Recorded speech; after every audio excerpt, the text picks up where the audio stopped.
Hello, everybody. Welcome to the first season of Aurora Esports Legacy Series. Draft coming in season one. You're greeted here by myself, Wind, and we have TC over here joining me on the desk. We got Booney on the prod, and it's going to be a fun little auction night, won't it? Yeah, it's gonna be a great one. I'm really excited for this. I've done a casted an auction draft before. These things are fun to draft. They can go a little long, but we have a smaller pool of people than what we're used to in esports Overwatch Clash. So I think it'll go a little quicker, but they're fun to cast. So I'm excited for this. For sure. And I believe with the player count of draftable players being at 49, it should be too long. Shouldn't see any 3 hour shenanigans here. 2.5. I'm shooting for like the 1.5, 1 hour.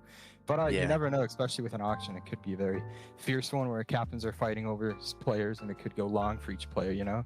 And especially with a league like this where the SR cap is going to be higher than the average Clash esports league, people are going to probably be fighting a little more tooth and nail for these players that they think are going to be good value. Yeah, I agree. Sorry, I'm putting out the post for the stream, so a little distracted there. But yeah, I'm really excited for this. We've got seven amazing captains and one manager with us drafting for us today. Fish, Corey, Flambeau, Didn't You See Me, Nuttier, Sonic, Chronic, Booney are all captains, and War is a manager. So For sure, for sure. And we will have our first pick coming in soon in about a minute or so. So while we wait for that, who are we going to be thinking are going to be some good steals, you think? Some people who are a little underrated? Like we could talk a little bit while we wait for a second here, waiting for the first pick. yeah, no, I mean, obviously the main things are who's gonna go early and stuff like that. You, Neptune, Yak, these are people that are gonna go off super early. Oh, Booney beat me to the thing. Well, now there's two picks. Anyway, that's okay. But yeah, those are gonna be some early picks. I think Lore is underrated, and he's kind of low on SR for whatever reason, so he could be a steal. I think HVSec might be undervalued. Para might be undervalued. I think those are three people who could be very sneaks that go for a lot less than we might expect. I think there are some really good sinks in the draft as well. Slade, Nolly, those are some shout outs. Panini's SR is really low as well. So there's a couple people that I think could go late that are big steals. Just general steals, and then some people who are gonna go for a lot early like you. So Yeah, and I mean, while we're still waiting for this first pick to go through, our first player to be put up, a couple players that haven't signed up for a couple seasons coming back as well. We have like Fancy, who didn't show up since season 8. We have Akua, who didn't show up since season 8. I think we haven't seen Milo 16 Mile in a while. There's a no, he was couple of there last players. season. He was Oh, on he was here the last season. Firebenders. Yeah, he was on the Firebenders with HV, Okay, War, okay. Panini, Tommy, that group of people. But yeah, so that was his return after kind of a break as well. So Raz is one though. Raz takes breaks often and is back. So I think Raz was maybe there last season. I can't remember, but um, definitely we've got some people who are inconsistent currently, whether they sign up or not, coming back. I know Vind is playing this season as well, but he took a break Yeah. for a little bit as well. Um, so yeah, there are a few people here who are coming back for the more competitive league, and I think they're excited for it. I've heard some of these players excited for this, and I think we've got our first bid up. It's Possibly with the Neptune. first player going live is going to be Neptune here. If you want to talk a little bit about his bio here, and we Yeah, can go off that. I can go off the scouting report here. It says Neptune comes in tied for second highest player in the draft, yet he's still our highest predicted value player. Neptune brings carry ability across all three roles, as well as hard in-game leadership to guide teams to success. He should also thrive in higher SR league compared to AUC. Will most players similar to his SR and general mindset look for Neptune to go for the most money, if not top three? And I agree with most of that. Neptune is high sought player. Not only is he really good in AOC, but now that he gets to pair himself with people who are also really good in ALS here, he's going to go for a lot of money so quickly. And I mean, you can see the bids just rising so fast already. Like, Yeah, it's I mean, insane. already we're at $325,000, which we do have the predicted value set at 400K. So we'll be seeing we're up to 367 here by by Flambo Flambo, Jambo. actually. Flambo Yeah. Jambo coming out here for the Codfather looking after that war, going up to 369, 375 Nuttier coming doing this out. 375. Yeah, no, it's just people are constantly trying to get these bets in, trying to bet one or the other over because Neptune is that value player. You know, he's gonna fit all three roles really really well. I know his support is probably something that I think could work really well in this league with higher SR players. Um, we don't really get to see that in AOC a lot. You know, last season it was some of the tank. We see a lot of his DPS, but I think his support could really fit in well for ALS this season. So. For sure, and I And see War gets it. War getting a 382. snipe at 382. It's Not even reaching 400. This is going to be actually pretty good information. Oh, Wait. no, it looks like it's Oh, still no, going no, on. no. No, it's still going on. 'cause Okay. War put it in before. Okay, so I mean, we're at Gotcha. 385. I mean, with the Okay. first pick as well, seeing if it goes over or under, we are going to be having a little more decisions here because we'll see if the read is still going to be higher or lower, right, for the average player that we have Yeah. predicted values at. We have 390 already by War, so it looks like we are possibly going to hit this 4K number, which means 395 we'd by be one Booney. for one. Yeah, we're 5K away from reaching 400K here. And is anybody else going to keep the big going? It would be weird for it to just stop at 395 before his predicted value. And But we've some hit of the these 4K players. amount. Yeah, War puts up the 4K. A lot of these players can't keep going. You know, Didn't You See Me, Nuttier, Sonic, Chronic, Corey, Fish. That's half of their budget. So Flambo, Booney, and War could keep going, but that might be it. It might go. Yep. And And it so seems like 2 War for 400K. I mean, Neptune wouldn't go to anybody else, right? Like this just makes sense. I mean, I feel like exactly. these two If we have look been at the average trying- budgets. Yeah, sorry, Yeah, sorry, sorry. well, yeah. I mean, outside of the average budgets, Neptune. I feel like I've heard multiple seasons in a row Neptune and War trying to get on the same team, and it just doesn't happen. So I mean, this is something that has been long time coming, and now that War has the budget, it's there. He has it. So 400K down for Neptune. Exactly. So that does set the Seattle Snakes down to the lowest amount of money, but I mean, it's warranted. You're at 600K, so we'll be seeing probably War sitting a little bit longer here potentially, depending on who comes up. Just trying to wait to see who's gonna be the next person that the Seattle Snakes can try to bite down on and get a good roster around Neptune. But we're Yeah, waiting it's for the. Oh, you go. Sorry. Sorry, it's important to note that that is War's first player. He is a manager, so this is his only player. So now he's realistically starting lower than everybody else with his first player being there. But you know, up next we got Riddle Dog. For sure. And Riddle Dog coming in. Let me just pull this up. He's the ultimate Swiss Army knife of the draft. Riddle can perform at a high level across all roles, especially with the signature flex support, but also on tank. We may see Riddle highly bid for the tank in a pool that is weaker, or even for one of the teams to build around their tank with a top tier flex support gaming. Riddle's hyper flexibility has been mentioned to me multiple times, and I could not be shocked to see his bidding shoot past his predicted value quickly. Yeah, Riddle's a flexible player. I think we all know that. I mean, currently in AOC, he's looking out for his third ring specifically on tank. He's 1-1 on DPS, he's 1-1 on support. So, I mean, someone's looking to pick up Riddle early for 275K or more to get that flexibility is really, really big. So, I mean, especially so with being under 4K for all three roles. You have 380 for the tank, you have 340 for the DPS, and 390 for the support. With the SR cap sitting at, I believe, 385, this is really good numbers to be just perfectly at the middle here. With the current bid being up to 267 here by Corey. yeah.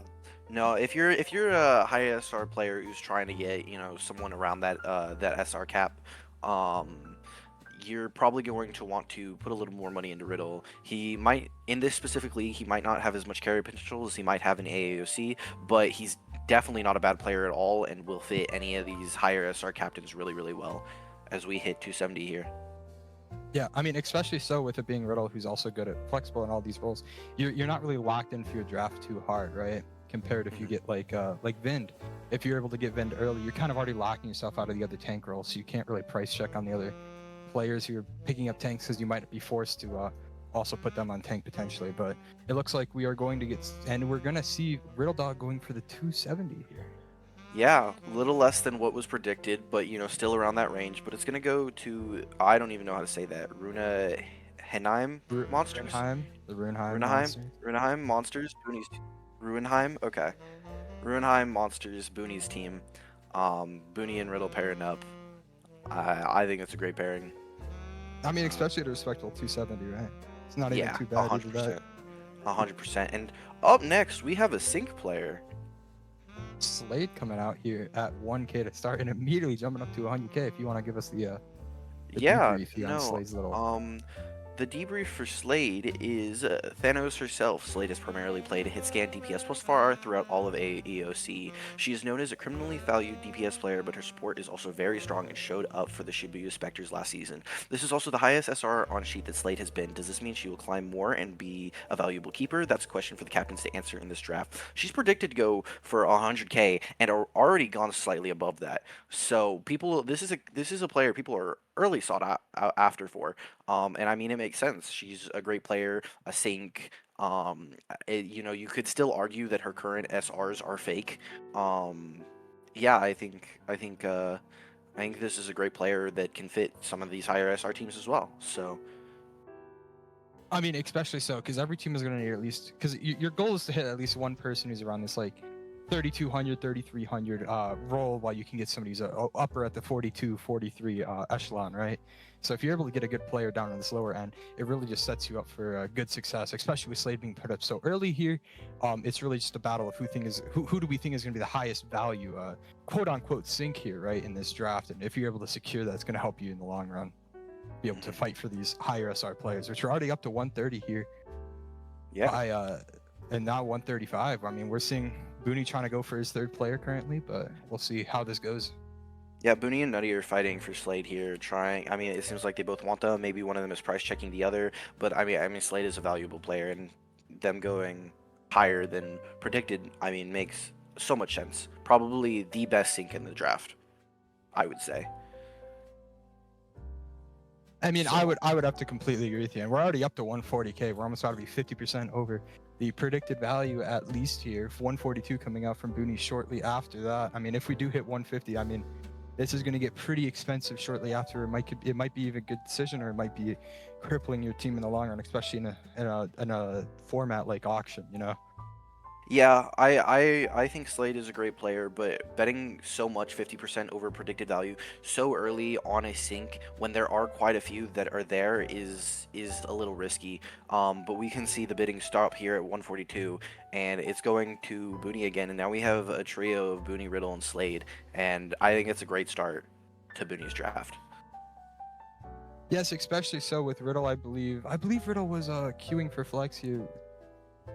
I believe the preferred roles are what is being shown on the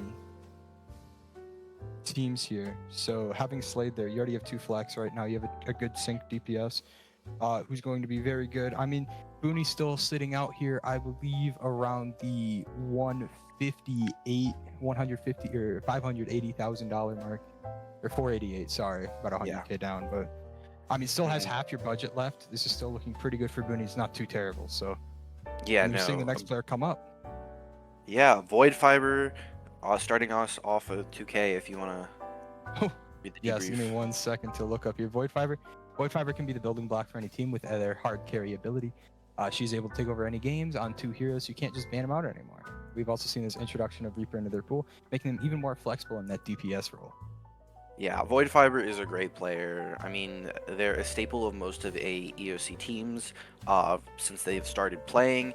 375, honestly, might be low. I would think 400K around Neptune is, kind of where you would think Void Fiber would land. I guess the only question is the hero pool. I mean, we know them as a pretty much venture one trick. They try to go out to other heroes, but sometimes it just doesn't look as good. But I mean, maybe those heroes are highlighted more in a higher SR situation where there are people that are able to support them. But overall, a great player. Especially so, and we've even seen some other times where it's like, whenever Void is back to well, we could see Fire come out potentially, right? We can see some other stuff. So it's not like they're hard locking themselves to their hero pool anymore. They've been branching out a couple times whenever times feel rough, right? And looks like going up to 344 now. This is also the 3rd highest predicted value player on the market here. At least that's what people behind the scenes were looking at. So we should expect this to go possibly just a little bit higher here. Yeah, like I said, I would have predicted Void at 400. I mean, Void is so much value. Like I guess the only reason you lower Void is the other roles aren't as higher SR. They might not be as much value. There is that hero pool question mark, but I mean, that hero pool question mark has never stopped Void Fiber from playing. I mean, out of their mind. So. Yeah, I mean, we're already at 352. It does look like the auction is slowing down just a little bit here. It's taking a little bit longer. So perhaps around 355, 360 is where we're going to see this end off here, unless Flamp is going to be the last one. And it does look like it's going to be sealed in here for the Codfather team. Yeah, Price no, at 352. That's a 352, 13k lower than the predicted value going to Flambo Jumbo, a flex, Sync already in himself. I mean, that's a great pickup for Flambo Jumbo. Already fits, what I feel like he would try to go for, pretty early, even if it's his first player. And I could see the makings of a great team right here. So. Especially so, as we're just waiting here to see the next few players coming in. I mean, looking at the budgets right now, while we have a little bit of time here. Yeah, I depending on who goes next, I mean, didn't you see me, Corey, Fish, Sonic, and Nutty are all looking to pair themselves with someone, and I mean, Neptune's still I mean, War is still looking for someone to pair with Neptune, and I mean, the budgets are finally getting to where he can maybe bid again, but there are still people who can outbid him. So, and right now we have Akua up, it seems like, so. I can read the debrief here. Akua is coming back to Aurora Esports after not playing since Season 8 on the mouse. Akua should be able to prove quickly they still belong in the best flex DPS category and only get better with time as the rust gets shaken off. Akua here is predicted at 300k, their preferred role is DPS, but let's not forget that the tank and support all workable. So, and this bidding already up to 316.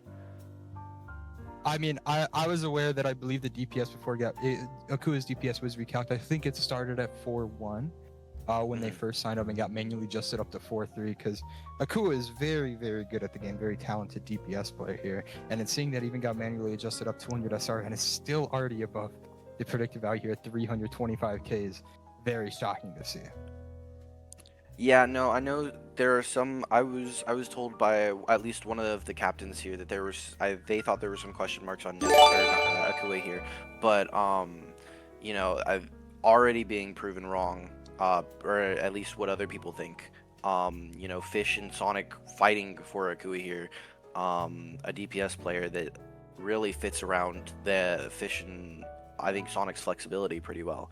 So, and we're hitting 335 or 335k here. So, I mean, just after you said that too, we went up to 3-4, possibly might even go higher than Void or around the same amount. So, we'll be seeing how this goes. But we're seeing the two main people battling out here is going to be Sonic Ronic here, and Fish are the two players who are really betting this out. With the third last player being a War at the 310 mark.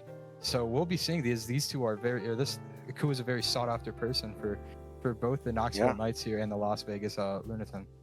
It's very much slowed down, and this pick seems to be leaning in favor of Sonic Chronic and the Las Vegas Lunation.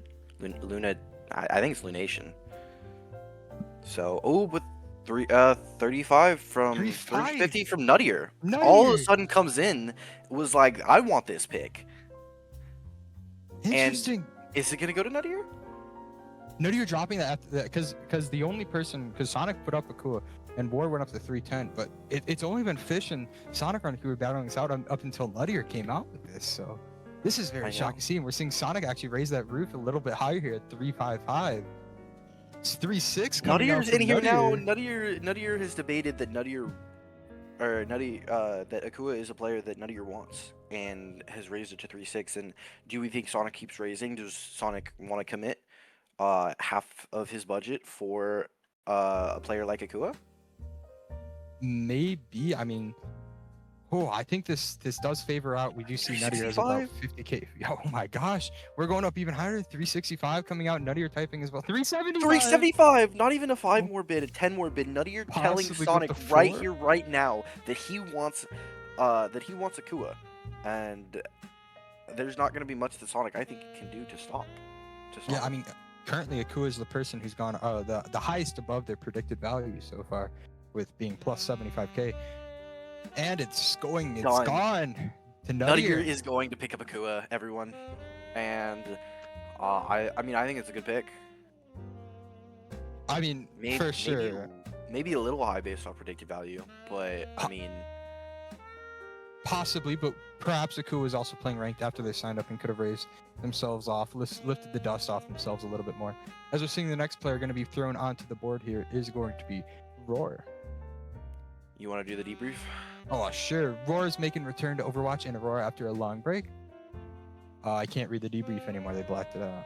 Oh, I could get it. Oh. After the long break, he knocked some of the rust off scrimming with the unction for a few weeks and is set to be a great value pick up at the low Masters rating.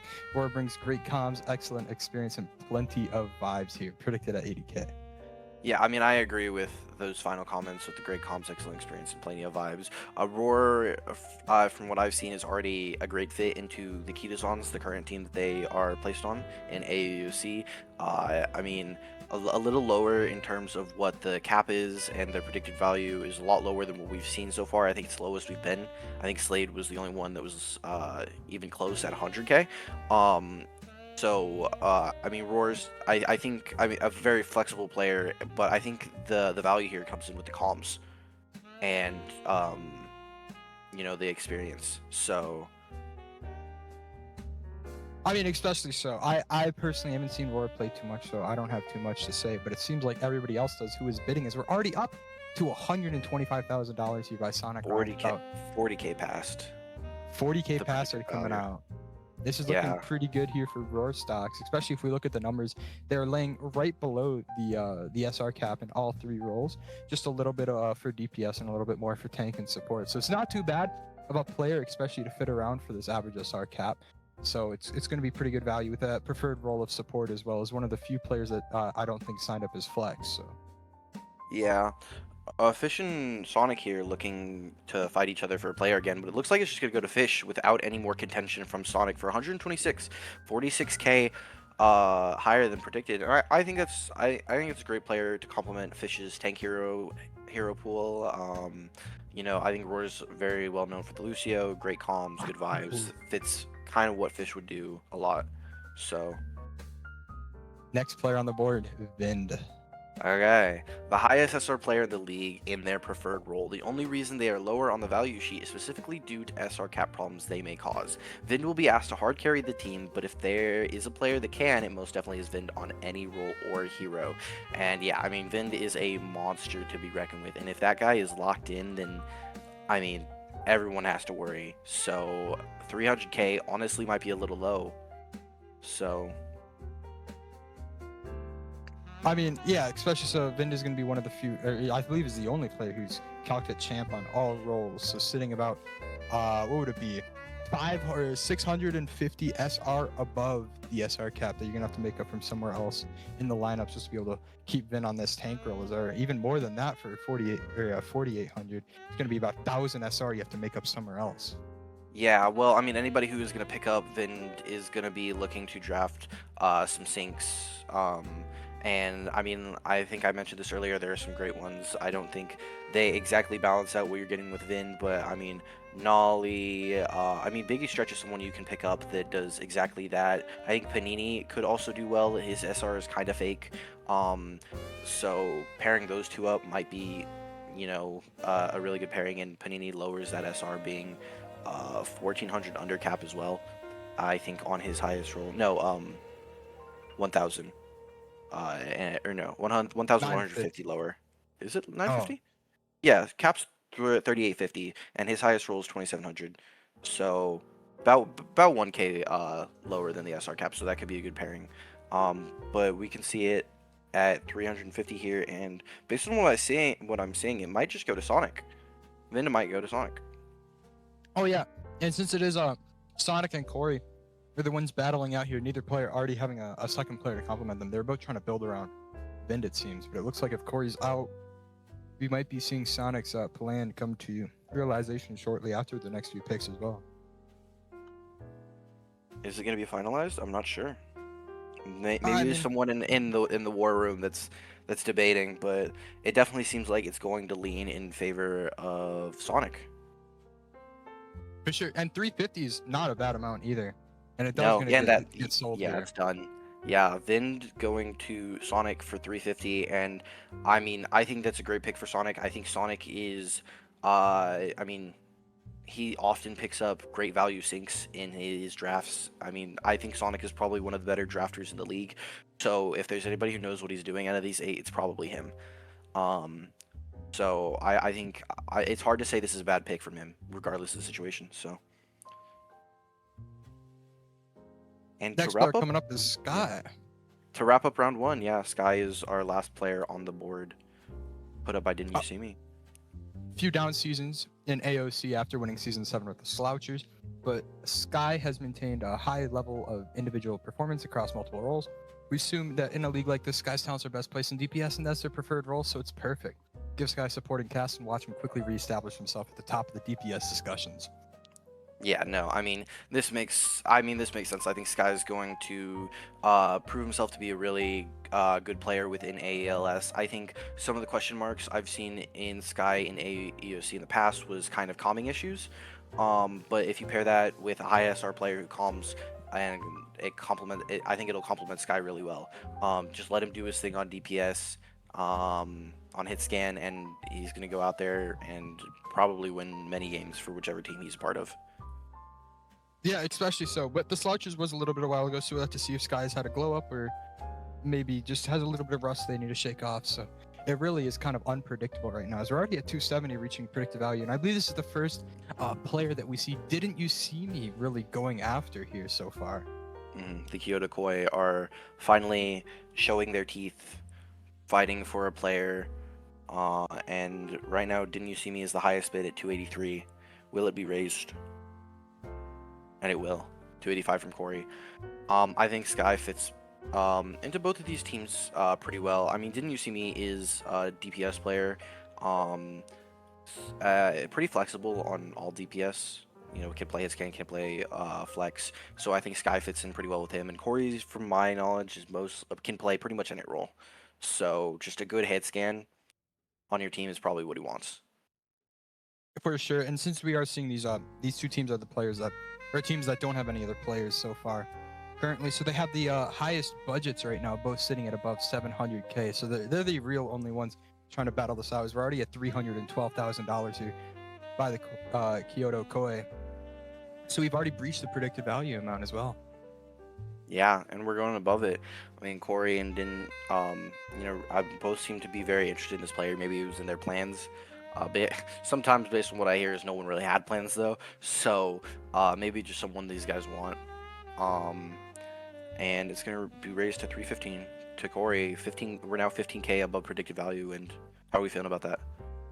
I mean, I'm feeling pretty good looking at this, especially because we look at the SRs on the rolls. You have 4-2, 4-2, 4-3, with 4-2 being the preferred roll. Sitting about 400 it'd be a 350 SR above the cap. Not too high to make it kind of scary to build around, right? It's not really locking yourself into a specific comp you have to go for. But we're actually going even further so far. We're up to 330k. And it's still going higher too, with both teams still 333 now coming out from Corey. I mean, they don't want to give up. This is pretty relentless so far, going up by about 5,000 every single time. We're gonna see it goes higher and higher. Yeah, I mean, I couldn't explain the thought process between either of these players other than they just want Sky right now. Like, I mean, we're going on 42k over predicted value. We're getting closer and closer to it being half of their budgets total on a single player, which can be a little worrisome. We're at 348 right now by Corey. It's an intense bidding battle right now by the two of them with the 350. Yeah, I mean, we're already exceeding $50,000 over the predicted value here. Now we're at 352. This is going to be on the higher echelon here of players so far, especially I think on the higher end of going over the cap, at least for predicted value. I mean, seeing how it's still going up by a few thousand every single time too. The only question is who's going to bail out. They keep going in increments of like 2 or 3. Uh, it's really funny to see the inconsistency between the value increases. And now we're at 357, and these two are just relentless. And we might see 36, 60k over, which what is that the highest increase? No, it's No, Aku, so probably 75k. Yeah, 75k yeah, by Akua, I believe. yeah, it's still probably the highest right now. So 3.6 coming out. 363 come 8. We might see a battle here for the player who's gone the highest over the predicted values. Typing yeah. is slowing down right now, though, actually. So perhaps we're going to see it finally hit that break point where neither team can really afford more without putting themselves in a difficult situation, as I'm No, incorrect. 365. I think it'd be really funny for someone to just interject here, but none of the players really have the budget to drop 3-6 on a player like Sky, and Corey are this is them looking for their first player, so we're at 367. I mean, it definitely is getting slower, though, that we could tell. Now we're at 370. 370. We are so close to being the Wow. highest. We're seeing Sky Ones being the highest increase here over their predicted value here. Possibly if they just get $5,000 more dollars or 6,000 technically to break it. Yeah, this is half of both of these guys' budget at this point. So Corey is typing. Is he out or is he at 372 or 373? Time will only tell. And that's Done. Corey's tapping out. Didn't You See Me is going to get Sky for 370, half of Didn's budget. More than half than Didn's budget. I mean, you need to think though, with a player like Didn't You See Me as well. You have your DPS pretty good right now. I'm not gonna lie. Oh, So you should be in great position. 345k. 345k. You still need to flesh out your supports and your tanks. So we will see as the next player coming online, put up by Is Aurora you, Wind. is It's me. you. Okay, I'll do your blurb so you don't have to talk about yourself. Wind may just be the most sought after player in this draft. Wind is known for his stellar all around tank play, deep hero pool, and IGL ability. A great piece for a team that can hold on to him season after season and a build around this superstar. Wind is predicted to go for 400k, and Booney already shooting for the stars at 200. Corey hitting the next one for 267, and Flambeau hitting for 269. People are already soughting after you. I mean, do you want to tell us about yourself and what you might be able to do for any of these teams? I mean, I'm just a guy who talks a lot. He just wants to talk to people personally. But I don't know. It feels weird kind of talking about myself in an auction format like this. I mean, yeah, that's fair. If it makes you a little uncomfortable, that's fine. But you're hitting 310 here, 90k away from your predicted value. Win tier is 4,300 on tank, 3,700 on DPS, and 4,100 on support. If you're picking up Win, you're gonna want a little bit of a sync just because his main role is 4,300, and you're probably gonna place him on tank, because that is his preferred role. But with Win's comms, any sync that you might be able to get might just play higher than their SR value says because he's able to coordinate a team really well. So Yeah. we're in 325 here. Yeah, 330 coming out here from Booney as well. Yeah, I don't know. Wind is known for playing Zarya, Ram, Ori maybe. But Maybe a little Ori. Zarya.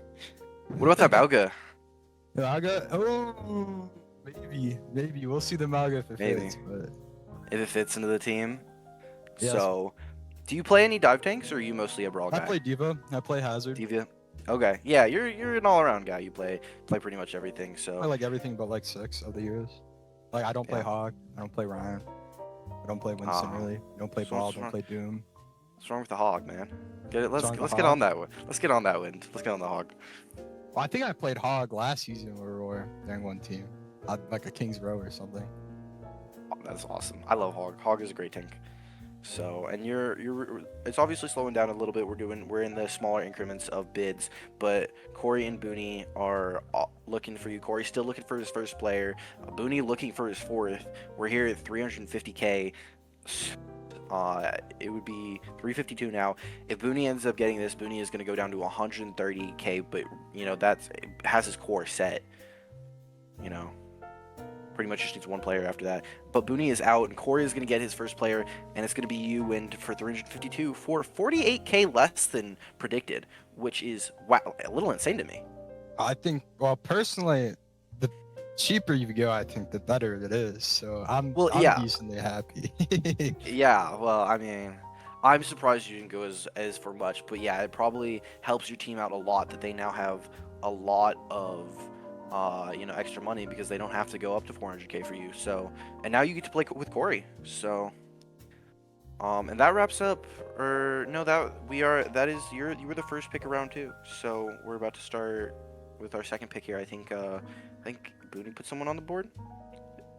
So we're waiting for that. Silver Silver. Let me figure out where this is. Silver Talls. This is not the format Silver Talls can fall into the second round.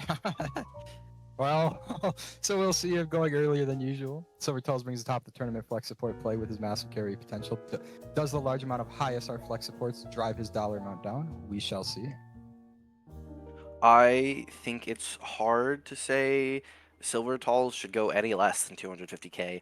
I mean, regardless of if he's known as a support player or not, he is a high SR player on all those other roles. This guy knows what he's doing, but that support is arguably maybe in comparison with like Neptune or maybe Akua or players like them, probably a top 3 support in the draft here.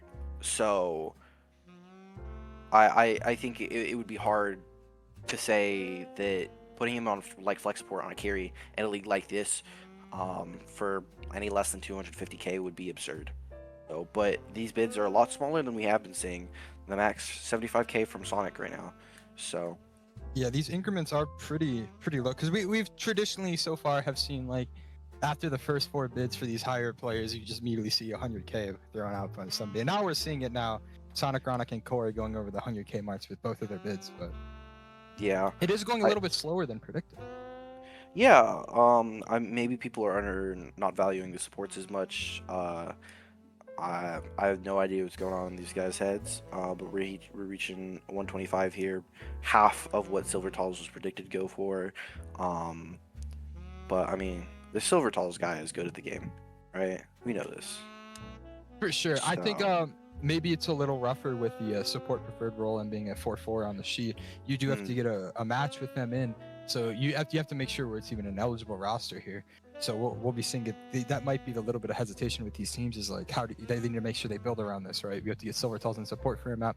It's at 4-4, so we need to make it to where we have a Silver Talls roster on support, but possibly maybe a different role as well. But that's probably where a little bit of the hesitation's coming out from. Yeah, Sonic, who is 150k on this right now, if he does grab Silver Talls, is a really high SR roster with Vind at 4.8 and Silver Talls at 4.4. So if he does get this player, probably looking for a sync, but highest bid right now 155 from Booney. So we're seeing small increments. Yeah, 158 coming out from here from Corey. I mean, this is a lot lower than I would have predicted too, especially just looking at the SR or the SR for all 3 roles is still just like 150k. This could be a very, very good steal for any player who's able to get their hands onto Silver Talls. I feel like the last time we did a auction format, it was in season 9, and I remember Silver Talls, I believe, also going for a lot less than was expected. I'm pulling up the sheet right now because I actually want to know. Silver Talls went to the I'm Beta team for 200k only that season, which was a lot less than a lot of the carry potential players that season. So Silver Talls just seems to be I guess bid for less, and it might be a thing based on it being a flex support. But you would think because the SR cap is higher this season that people could bid more for Silver Talls, but I guess not. Possibly. So we're still seeing the bidding coming out here as we saw Booney and Sonic Ronic leaving this bidding war here at 160, posted here by Corey. But then Fist chiming in here at 165, so now we're going to 168 here back from Corey, and we'll see which player is going to be able to get this as now 170's thrown out into the ring. Yeah, I think if Fish got Silvertals here, put Fish on tank, put Roar and Silvertals on, main support and flex support, you have a Kiryu back line, you just run Brawl all the time, that's already scary as it is it not? Especially so. I mean, we're slowly inching our way up to the predicted value here, almost to 200Ks. We're at 175 right now. As getting a player just 75 under their predicted value is not too bad, at least from a top-down view, right? With the predictions Mhm. of money going around, is the Yeah. bidding war is still going on, you know? Yeah, if you're Corey right now and you can get Silvertals for under the predicted value, you get two really high sought for players for, 50K under what they're predicted, you're probably ecstatic. Like Silver, I mean, you and Silvertals paired together sounds so scary. Uh, a flex support who could just, the budget is a little bit of a worry, but Corey is already here at 185, and he seems like he wants to go for it, even if his budget is a lot less than everybody else's. He might have a plan, who knows? But Fish is going at 190. Nope, Corey's at 192. These teams are battling for it. I feel like Yeah, Corey's been a especially part of so. every bid war. This guy I mean, wants a lot of people. yeah, possibly maybe he's waiting for Fish to push up a little bit more, and just a price check, right? Could be that too. Yeah. But I mean, seeing with Corey being over 200K below the budget of Fish, if Fish got this player, Fish would currently still have more money than Corey as well. Yeah, that is true. So that is a little bit of a worry for the side of Corey and the Winnipeg's Wolves. Sorry, I didn't see that S. But the bid is very much slowing down, and will we see Fish tap out and Corey add Silvertals to his team? We just might. Possibly here, maybe 200K was a little bit too high, too rich for Fish's blood here. As we're waiting for the last chance here coming out for the bids.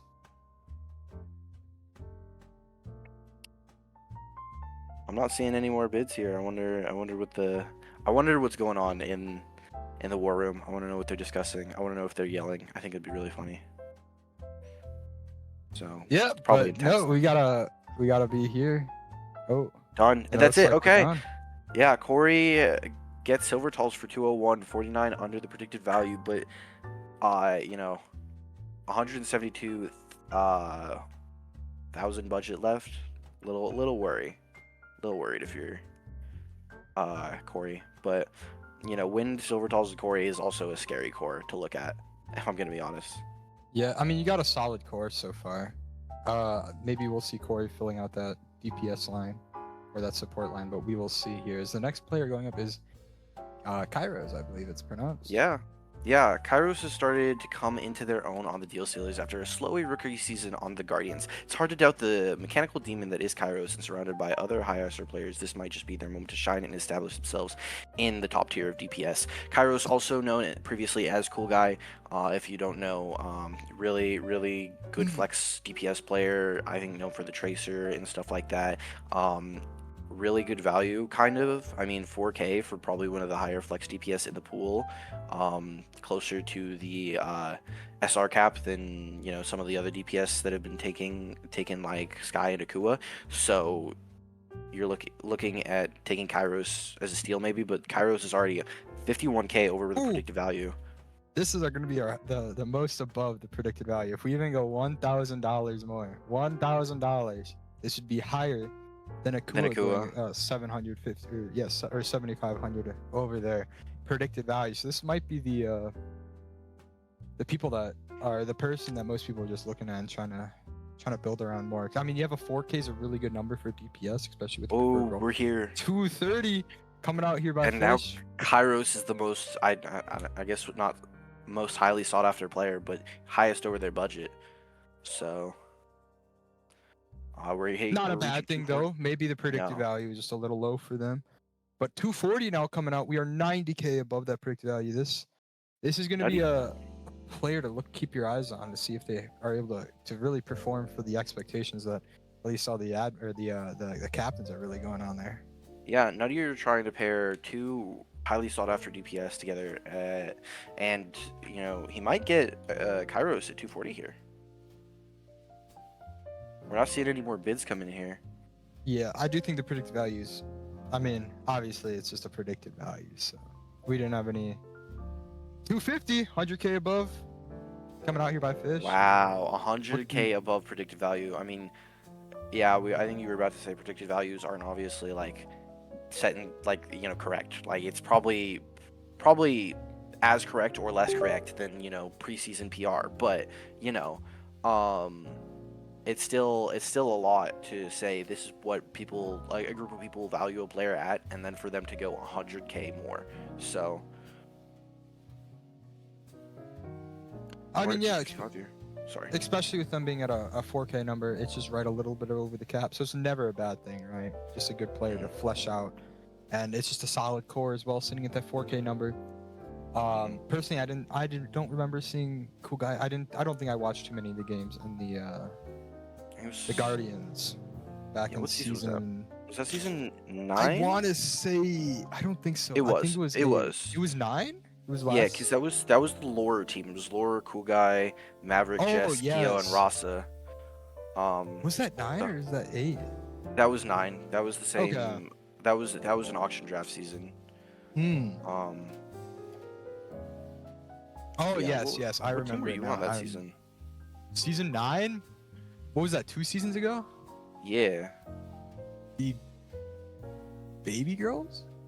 Oh, that's right. You guys, Dong's team. You went for 506K, and then you guys started off really, really hot, and then played into rankings and yeah, yeah, and everything was written from there. So, we're at 265 here though from Nuttier, so really wants to build this DPS pool, but Fish is also fighting him for this at 270. So, someone I want to keep an eye out here is there's still Yak on the board here. And the only person above 200K, I guess the Knoxville Knights here, Fish's team is 1K off of 600K, but I mean, it's War and Fish here, the only people above are at 600K essentially. So I mean, Yak's still on the board as well, like something you need to keep your eyes out. If you're War, you want to pair Yak with Neptune again, right? Like the Zebras were one of the best teams we have seen in recent times. That was an insane core followed by a couple of really good syncs. And it just paired really well together. So if you're War, you're wanting to build that duo back together again, and see what happens. For sure, with the only other player right now who's above 500K after Fish was able to get Kairos for 270. Yeah, it seems like Kairos is gonna go to Fish. Lambo is gonna be the only other person who might be able to contest for Yak. If you're Flambeau though, you already have your flex DPS. Do you really want to pick up Yak? Yeah, that's what I'm thinking. But if you're War and you might plan to put Neptune on his Lucio or something like that and pair it with Yak Tracer, like that's a little scary, guys. I mean, yeah, you're essentially just gonna get the Zimbabwe Zebras too, but instead of a zebra, it's a snake. Instead of Zimbabwe, it's Seattle. But yeah, I mean, that's my predictions right now. That's what I'm looking forward here. Is we're seeing the next player coming in very shortly here by Nuttier. Will be post the name Nuttier. Come on, Nuttier. You can do it. Tommy Slat. Tommy Slat is the scariest player you will face if you need a ringer team. Tommy Slat has arrived for ALES or AELS. Tommy's vibe is amazing, and I think his abilities just to play is not just flex support, but also DPS and tank at a high level gets looked over. Global captains look to place one of the most flexible players in the league. Which team? Yeah, Tommy Slat, someone I played with a couple times. Really good vibes all around. Obviously he's 4100 support. That might be what you want him for, but in AOC, you see him as a flex player. He's played this DPS. He's played tank. His tank is way lower than we have honestly ever seen it, I think. And that 45. Is some of the craziest value you might be able to get here. So I honestly, if you have the budget, Tommy might, and you're looking for a lower SR tank, Tommy might be the way to go. 350 SR under the cap. You're probably going to look for Tommy as a flexible hero on your tank and DPS here, because you're going to get the value there no matter what. So, and we're at 140 here from the Knoxville Knights. Yeah, especially so like you're saying with the value on tank. I believe there are only I'm pulling up the public sheet. I think there's only 5 or 6 main role tank players. So 3 teams are probably going to be. Let me double check. You Five. fancy? Five. It's me, Fancy, Vind, Onshore, Rook, and it's Spicy. Are the only main role Yes. tank players. So Yeah. we will need to see 3 other teams at least flesh out this tank role. Tommy Sly is probably going to be one of them. Yeah, no, I can see that very much happening. You do bring up a good point. What other players are going to play tank here? Well, I mean, Fish is probably the tank for his team, so you probably only need 2 more. We're looking at, aren't we?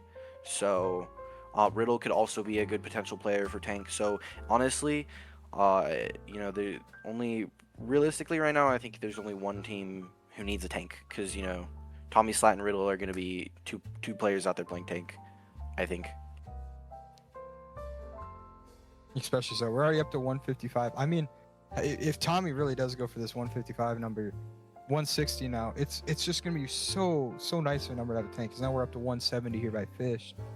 I mean, this would just be a really good solid. I mean, if Fish is able to get this, you have Fish who could play tank or DPS, or you can have Tommy Slate who could fill any other role as well.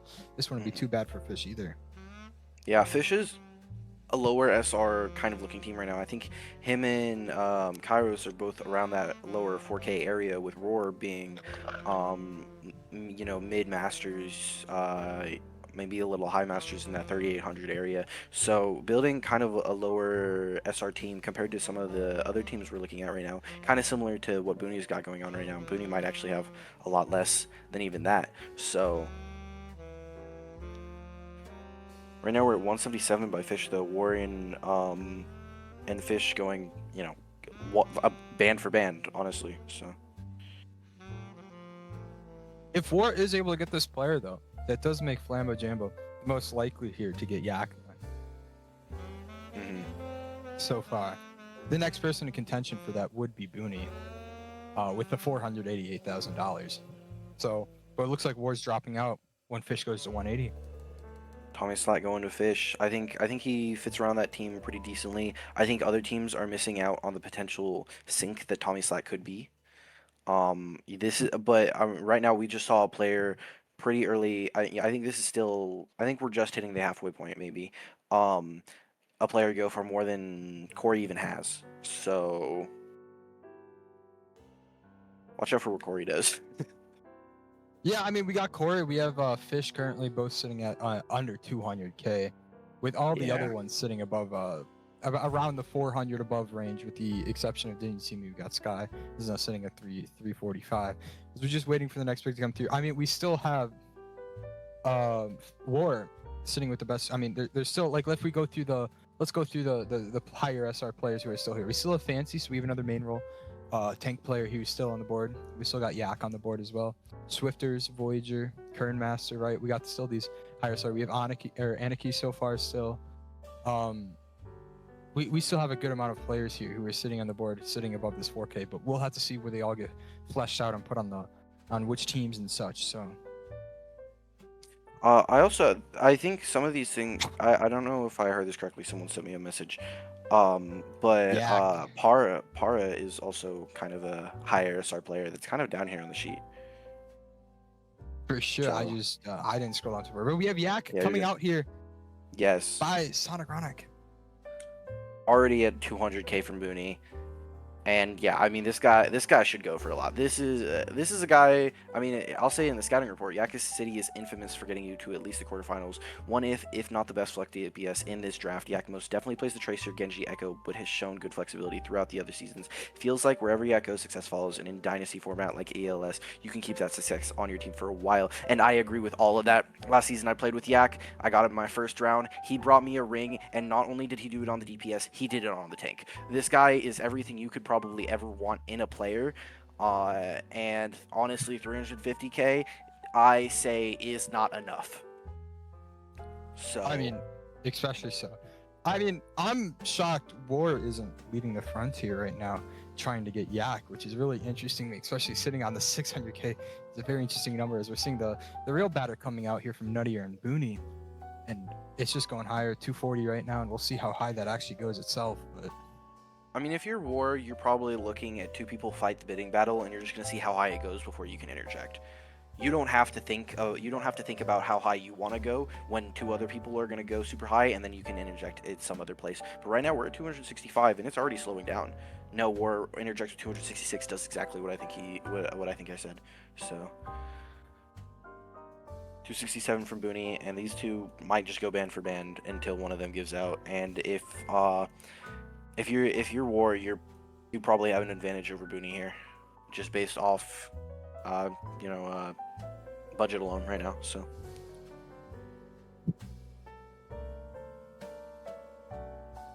we're 280. Sorry here. about that. Yeah, I'm tuning You're back in. I'm getting DMs right now. So, I mean, yeah, we're already at 280 here. I mean, we're seeing War finally starting to show his fangs here.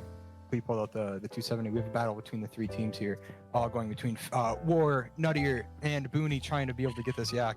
But I mean, War will be able to price check the hardest here. So it all depends on how high we want to see Nuttier and Booney trying to still contest this. And I mean, they kind of have to, right? They're the people with the most amount of money so far, other than Flambo, who can price check War. So Yeah, but if you're Flambo, we'll see what they have to do. if you're picking up Yak, you might pick him up for tank. So 300k now, 50k under predicted value, and half of War's current budget. Will anybody interject even more?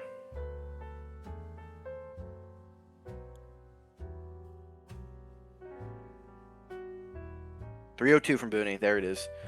Crossing that mark here of 300k.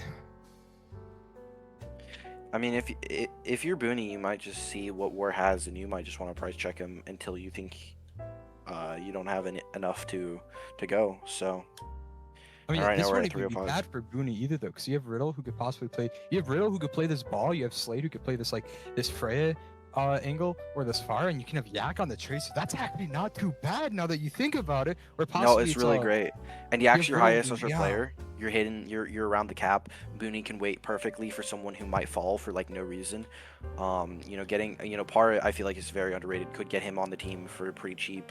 Or Raz or Milo. I feel like these are either GM or Master supports that might go for a little less than we might expect.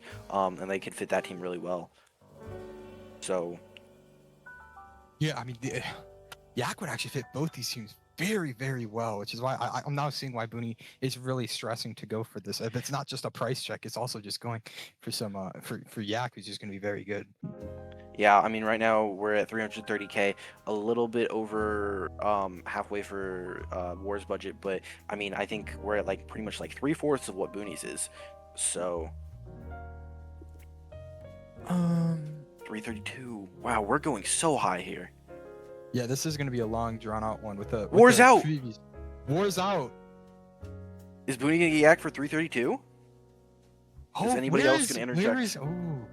Now we need to think, where is War going to go to for next? It's Oh my gotta be gosh. fancy. Someone said in chat, it's gotta be pairing fancy. Yeah, it and Neptune. definitely has to be fancy. Yes.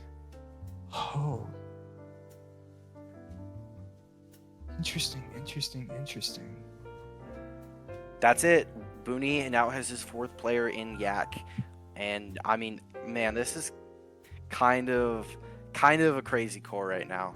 So Yeah, I mean, you have a good main lineup where it's like you got Riddle tank possibly, or you could have that the Booney tank with Riddle going on support as well. Like you have this flexibility as well, especially with 3 players who all signed up as flex, is not too bad at all. Because I believe most players, at least in Legacy, signed up for every role, or every player is signed up for every single role. So having this, they all? this flex, yes, I'm looking at the publish here now. At least every player has every single role, but you have the preference at least. yeah. So So, now I we're mean, waiting for having- the next player here. Yeah, I mean, having 3 flex players though as well, and you have Slade on this DPS, who's a really good lower SR person who can really flesh out any other players you want to look for. I mean, I think Booney's team is looking really good right now. Yeah. I mean, Booney's team does look really good, but I mean, by the time this draft is over, we're gonna be looking at most of these teams, and we're gonna say these are really good. We have a lot of really great players in this draft wind. So, but right now we're waiting for our next pick. I don't know who's up next. Oh, it was Fish, and Fish puts up Sandy. If you want to do the little blurb that doesn't exist. Okay, Sandy doesn't have a blurb, unfortunately. based on what I'm seeing.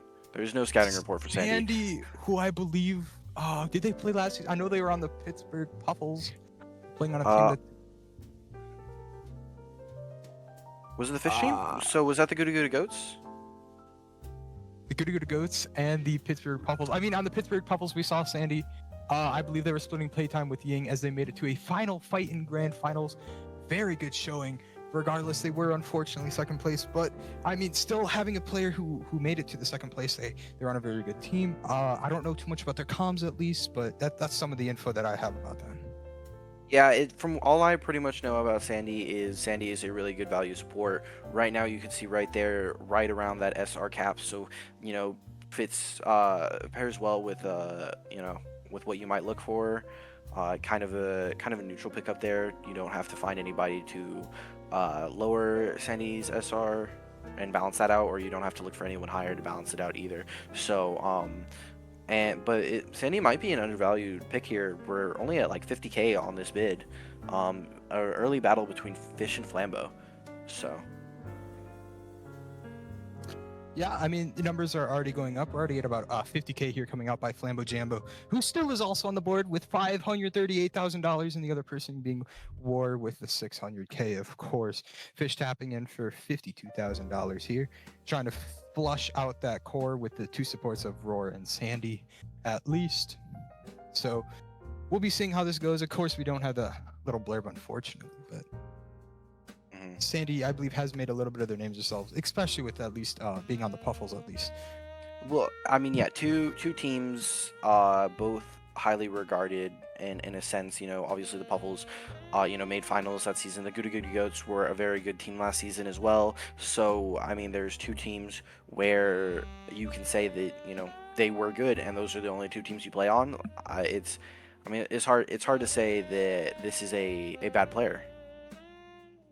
Especially so, and if we look at their roles as well, with support being that main role at 3,800, you're just 50 SR into the cap, so it's a perfect player who you want just sitting there, so it's not going to raise or lower your SR average by too much. It's just going to be a pretty good pick as they just sit right on that line. And right now we're at 60k from Nuttier, putting his money in the ring. Looks like it might be.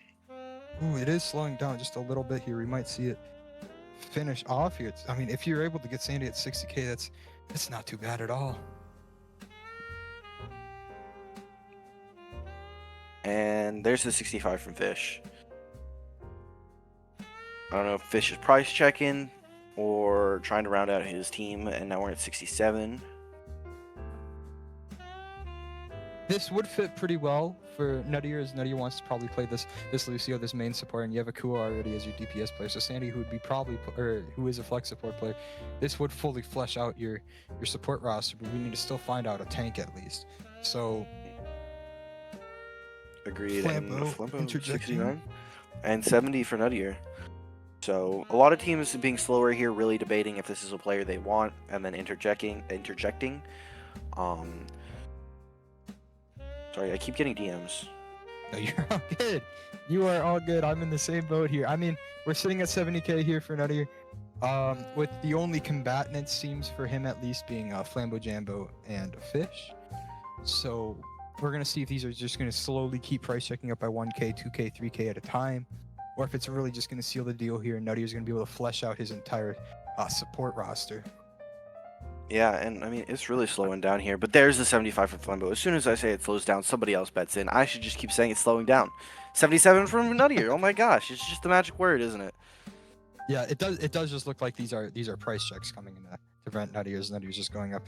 I mean, it's all just going up very slowly at a time, but especially in AELS, which we haven't talked about so far, is that after a season is over, if the player is still staying in the league, they could just stay on the roster for a little bit more money, with I believe the maximum being 50k at the highest end. Here, I believe it is based off on your SR, and that dictates the amount that you will be more expensive for, or it's a percentage, I don't exactly remember. So being able to play like Sandy for cheap would means you'd be able to keep them, and the next season you'd have them only for like 85k, 90k, or like maybe even just like 100, which is still like pretty good, right? So the cheaper you are going to be able to get these players who are going to be really good value, you'll be able to keep for longer. Nutty's gonna. Sorry to interrupt you, but Nutty's gonna wrap up his support line and gonna get Sandy here as his third player. And yeah, I mean, I think it's a good pickup. 77k, you get 53k under predicted value. It's a good pickup. For sure, as that is going to flesh out, I believe, Nuttier's support lineup, as we were talking about a little bit earlier here. As we will be seeing, I believe, I don't know who's the next up on the chopping block to put up the players. I think Corey puts up the next player. It's either Corey or Sonic. I'm not sure. Because Fish was just the last one to put it up. So we're waiting for one of those two.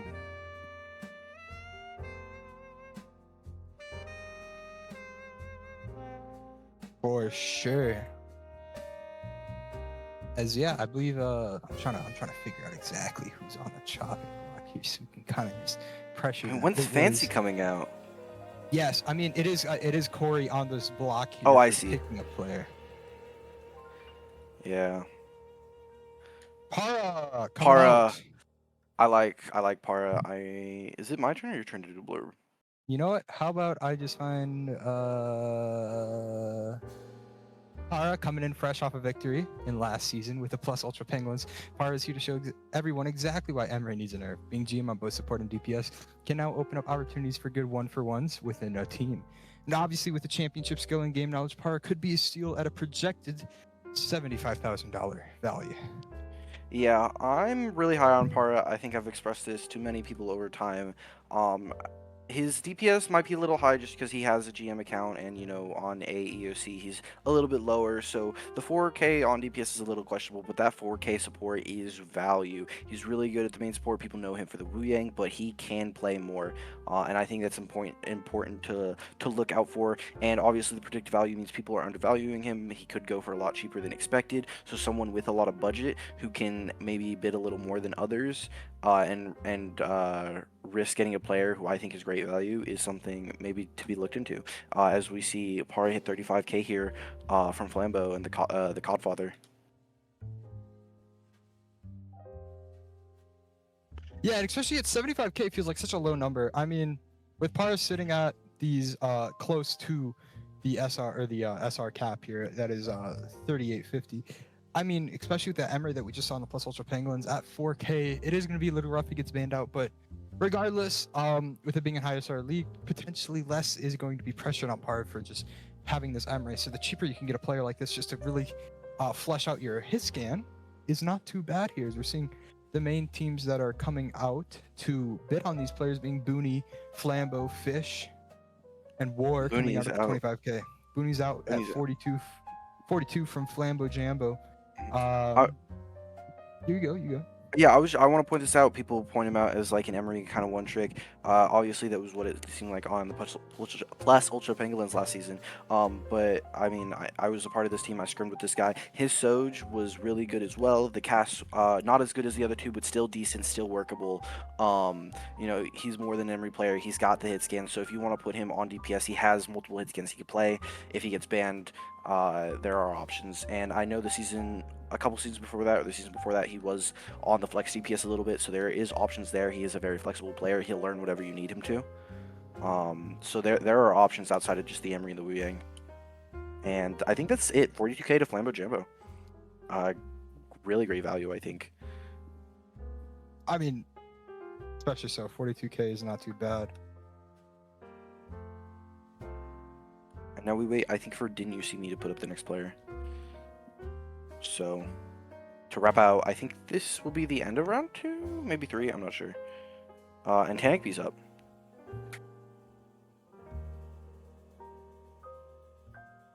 Is Tanakby on here? Should wait for it to pop up on the stream if I'm gonna be honest. No, you're good. Oh, okay, I can look for it then. Oh, where it is. Okay, thank you. The scouting report just says we look forward to seeing this rookie perform. That is a scouting report. Yeah, I mean, Tanakby, which we saw, I believe, was on the Lemurs, locked in Lemurs last season. Yes, made the finals. Yes, I believe. Yeah. Well, not too bad. Pretty good at the May. Pretty good at the Tour. Yeah, I know Sierra was pulled out last season, was really good. Um, I'm friends with the captain of the team he's currently on right now, and from what I hear, he plays more than just those heroes. So we'll see what happens. Right now we're at 35k from Booney, reaching 40 from Sonic. I honestly don't know too much about Tanic B as a person, how he does, how he calms. Really just that I've seen his hero pool be a little weird at times, and it seems like from what I hear, he's kind of spreading out this season. So I mean, yeah. I mean, again, I'm gonna talk about this every single time. Those roles also just sitting just on that fine line. Something I want to really point out here though is I'm still looking for War, and didn't you see me with War being typing a little bit for Tanakby. I mean, I'm still shocked to see what they're gonna go for, especially also Sonic Onyx at this 400k. But I mean, we're seeing yeah, 50k coming out here from Nuttier, 55 I by mean, Sonic. if you're War, you're waiting for Fancy, right? You have the most budget, by pretty decent amount. You can bid above everybody. It's a great pairing with Neptune. Fancy just hasn't come out yet, which is really surprising to me. So War is kind of just bid checking at times, getting the bids going, making sure that it goes higher than it should be, um, and then letting the ball roll in a spiral.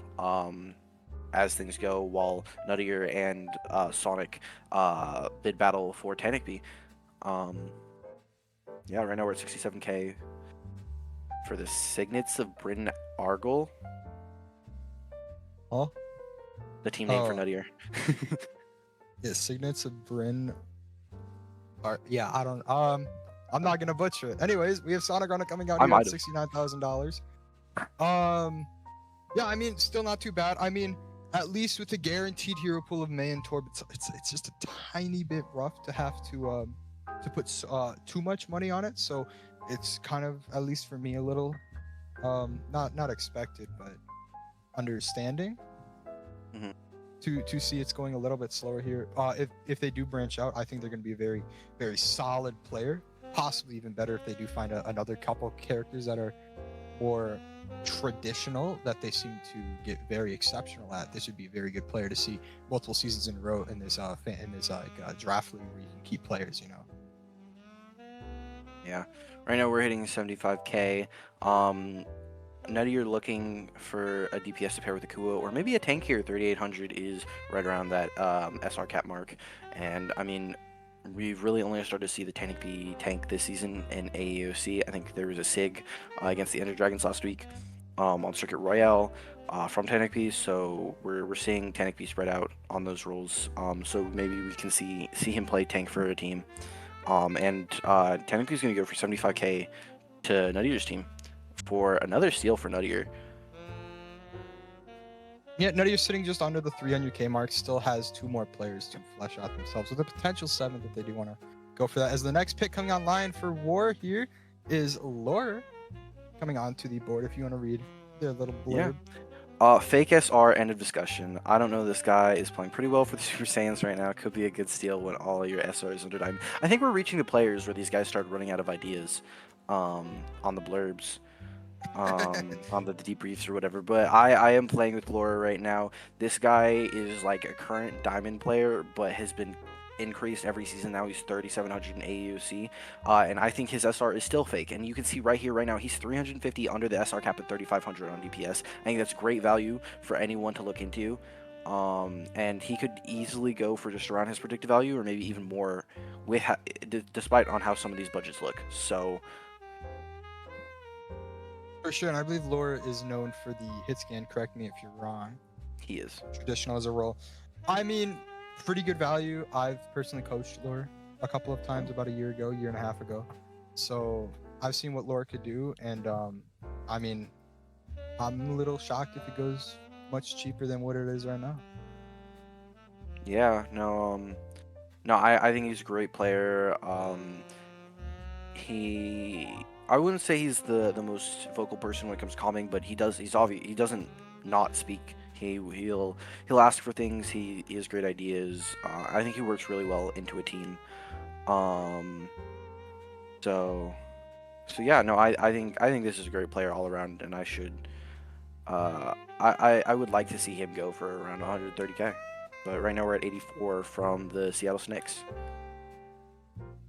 Oh yeah, I mean, There's actually a wide variety of captains still betting on this. We have at least everybody within the last 15K. We have Booney, we have Fish, we have Corey, we have Sonic, and we have War. That is a mighty five captains here still battling this out here, you know.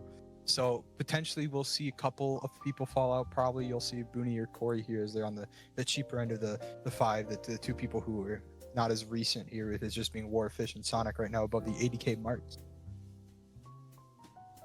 But yeah, I mean we will definitely see where Laura's able to go. This is a very solid hit scan player who's going to very round out as your quote unquote sink here, right? And just going to be some good value. Yeah, I didn't even think about Laura being a sink. So, if you're building more of a flat team, if you're Sonic, Laura doesn't balance out what you got for Vind. But if you're Sonic, you're a guy who's played with Laura and knows multiple times, know his skills, and honestly, someone he should look into. But you can see Fish and War are the main people bidding right now for Laura. We're just about to reach 100K. We're at 95 right now. I think Laura would also fit into War's team really well, and if it keeps going, 900. Whoa, Fish bets a budget that he doesn't have. What? 90. He bet 967 on accident, and it was at 97. I was like, no one has that much. 900K for Lord. Down. I want Lord. No, that's Aura, bro. That's Aura. We reached the 100K from War, and I think it was trying to say this fits great into War's team, and if it keeps going how it is, he's still gonna have one of the higher budgets where he can still bet for fancy. So, I mean, the real goal here for War is War's able to price check everybody, but not only that, the later this draft goes on without fancy being put up, the cheaper War is gonna get them for. this is true. I think, and maybe I think it is inevitable that, because like let's look at the second highest person. We could see the only other person who can really contest is going to be Flambeau Jambo, and with Sonic Ronic already having Vind, you don't want to have two main role tank players. So it's just War versus Flambeau for fancy right now. But we're at 105 for Fish right now. But if War is picking up Laura here, it is going to give Flambeau a little more agency in trying to fight for fancy. Yeah, agreed. And I mean, Flambeau already has more of a core than War does, with two more players. So we're gonna see what happens. I know War said something funny to me before the draft. He wanted to pair Roar, Lore, and War together to make everything calm for, or hell for, casters. But obviously Roar is on Fish's team, so. Especially so. I mean, while we're still looking at this current bid, we're at 120 now here by Fish. Fish, if he does get this player, will only have $29,000 left to get one more player, and War going up by one more K after that at 121. It is going up a little slower now, but it is just War versus Fish, and it might be just War price checking Fish possibly, or you never really know with in an auction with War, who's typically known as the person who's price checked in every single auction. It's really unpredictable, especially with a 600K budget like this. Agreed. Right now we're reaching 125 for Fish, and I think War's matching it. But I mean, Fish really trying to round out his team right now. It looks like that if he's trying to go for a DPS like this, he's trying to do the Lore Kairos DPS line, him tank Roar Tommy Slat support line, which I think is great. I think it's a great core to make. And you've got your comms there with Roar and just a ton of value players. Right now we're at 131. We might see Fish spend almost all of his budget to round out his team here. 131 coming out of Fish is able to get this player. 18K is the remainder amount. 135. 135. We're above the predicted value after starting at like 20K. I mean, Fish would have a really good main lineup if you think that. We have Fish tank. We have Lore. Is that under FSR cap? I don't know, but I'm gonna believe it. I will say it is, okay? I mean, you have Fish tank. You have Kairos and Lore DPS. I mean, you have Lore who's under, and you have Roar who's under. No, that should be enough. Do we know what Fish's SR is? 4K maybe. I think it would be a legal roster. Especially you need to think like compared to regular Roar, right? I think Roar. Yeah, okay. I think this is under. I think this is under. This would be a very good pickup here for Fish. You'd solidify a very good solid lineup. I'm going to check. Go for it. Go for it. Go for it. I think this is actually a very good solid lineup for. You have Fish Tank. You have Roar, Tommy Slat support. You have Kairos and Lore DPS. This would be very good. I believe both Lure and Kairos would play hit scan, though. I think, if I recall correctly, that Kairos is flex. is flex DPS. I thought Cool Guy Yeah. was a hit scan back on. Never mind then. I'm incorrect. This would be a very good lineup then, with Fish going to 139, 10k left if this goes through for War, but War is really price checking Fish out here. War is going for it, but if War really wanted it, War could just drop the 149 on the bag, you know. He could. And it's going to be Fish is no longer in the running here for Lore as War puts out the final bid here of $140,000, 10k above predicted. Who's Tommy Slat on sheet? Gotta check this. Tommy Slat is 41. I'm checking this out. I want to know what Fish needs.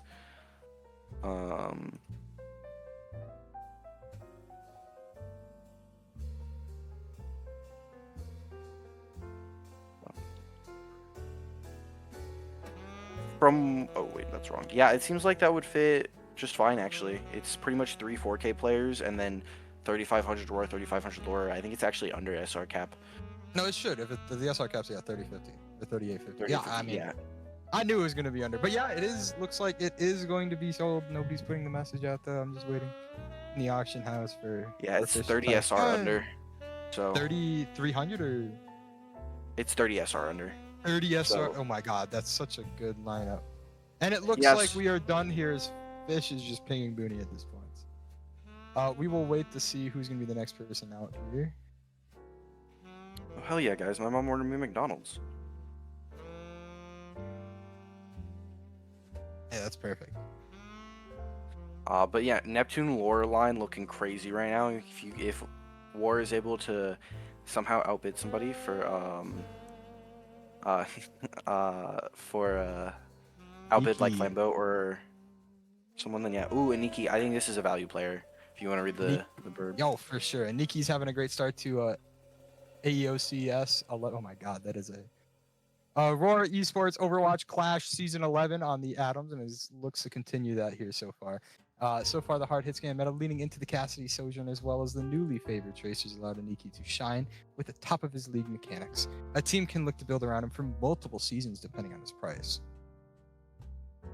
I think Aniki is really underrated in a draft like this. I think I talked about this with Sky. I think it's the same thing with Aniki, except I think Aniki is better. This guy is a really good hit scan, knows how to hit his shots. We're seeing it right now on the Adamant Atoms, and he's flexible on other roles. He can play this tank, he can play this support. He's 4,500 across all rules.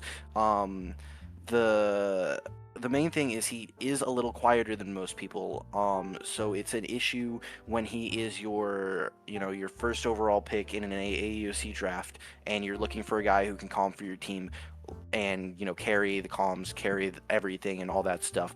But Aniki is just carry and pure skill and not comms. So if you're pairing him with someone who knows how to talk, then it's over for other people.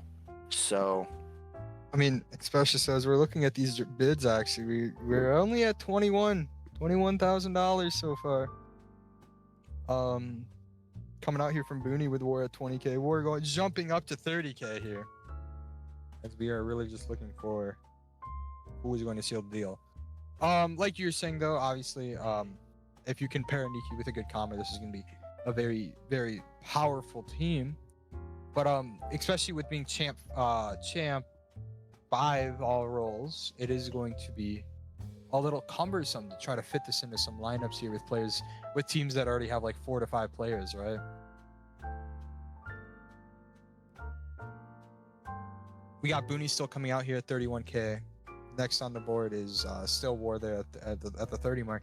It's not many other teams can really flesh us out. I mean, the other teams you could see is probably Flambeau, but you already have Void Fiber, Para, which you want to see Para maybe on that TPS once or twice. So they're just kind of sitting out here. Didn't you see me and Sky, who you're probably the 2 DPS players, unless you see me go to this tank role or the support role, but maybe probably seeing that DPS more. It's really just War and Booney here, the only 2 can really fit this player. Yeah, no, agreed. I think Oh yeah, I think Aniki could fit in a lot of teams. Actually, I think he would fit well on Flambeau's team. Would he not? On I Flambeau's guess maybe team, I think maybe the SR value isn't there, but maybe with it is a hit Void scan. though on Void on the DPS, possibly Par maybe moving to that DPS once or twice. Probably maybe could be a rotation play. But I actually am wondering. I wonder if Flambeau's waiting out. Yeah, Flambeau might be waiting out for Fancy as well. Then War needs to get on a tank player pretty soon, unless he plans to put Neptune on tank. And I think Neptune's value on all roles, but I think that's where you find the least amount of value with him, especially in a league like this. Yeah,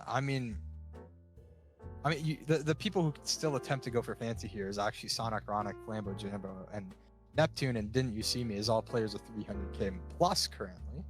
But going back to Niki, we're at 42k here from War. It looks like Sonic price checking a little bit, going up to 40k, not letting War get a Champ 5 player here at $35,000 and being able to hold them for a couple seasons. Yeah, Sonic price checking War just because he can't allow War to get any key for, he says in chat, for so cheap. But if he does, he's gonna have to figure something out, like he says, because two champ players is a lot to deal with.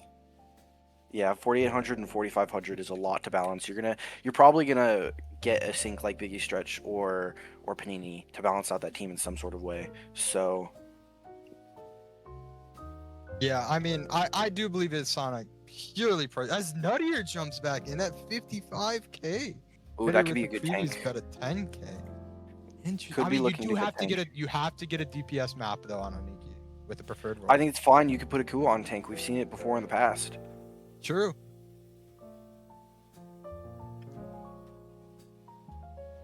Preferred role does not mean anything. Okay, cool. Okay, we're learning that preferred role does not mean anything, and that if you're drafted, you can play any role, and it does not matter. So all these guys that are technically flex. So Vind might not even be on tank.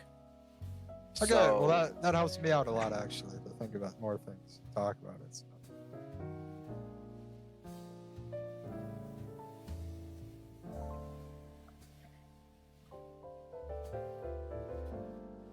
Got that. Okay. Okay, so gotcha. Perfect. So, yeah, I'm incorrect then. I've been lying to you guys this entire time for this hour and 30 minutes. So, we already an hour and a half in. Wow. Yeah, we're an hour and a half in. We're at 65k here coming out from Sonic Ronic. Next is Nutty. 67k. 67k. Everyone do the funny thing. Oh. Say 67 in chat, guys. I'm good. Yes. I got it. Yes. I got community interaction, guys. Let's go. You're gonna make it popular as a streamer sometime. We got Sonic Runner going up to 70k here, though. It's still the price check here. Yeah. It's just so hard to fit for Sonic Ronic to fit Vind and Aniki on the same team. Yeah, but some of these teams just can't bid the money here, and a lot of, I think, yeah, I don't know who this could fit on right now. The best, War's trying to go for it, but honestly, Laura's a hit scan and Iki's a hit scan. If you're putting them both on DPS, you're just playing double hit scan, probably a lot of the time. So, War does have a Xion on him. War has a Xion? Lore. Oh, Lore. Okay. So there, if you, yeah, on the same team. So you know. Yeah. 81k here coming out from War though. You need to think it would have gone for 35k if it was not for Sonic Ronic stepping up and price checking. So the real question is, when will the price checking just become jokes and they're just gonna if War chooses to leave right now and Sonic has to take an Iki, what happens to Sonic? You still have about 4 or 300k, 350k, 340, 30k. But where do we go from there? You'll be able to get your sync, so I guess you'd be able to price check everybody else. But 91k coming out from War, and War doesn't want that to happen. So.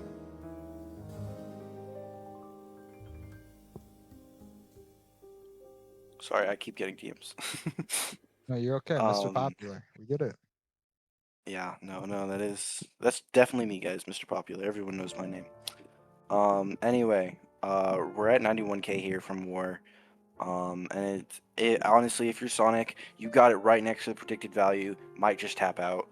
Um, let War have it. Obviously, it's for a little cheaper than what we might expect, but there are definitely some people, possibly like Sonic, Flambeau, Didn't You See Me, who might be holding out for Fancy, and it's done.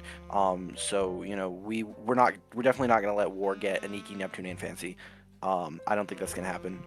But Aniki has gone to the Seattle Snacks, and a crazy core of Neptune lore and Aniki has been made.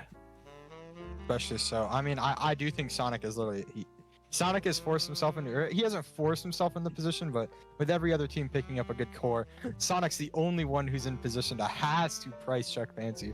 So that actually might even be in like Sonic's benefit here to throw up Fancy, even if they're not trying to get them, just to make sure that they can pick up some of these other players. Right? Oh, And it looks like Fancy's up. There it Flambeau is is. going to be putting up There it Fancy instead of is. Sonic.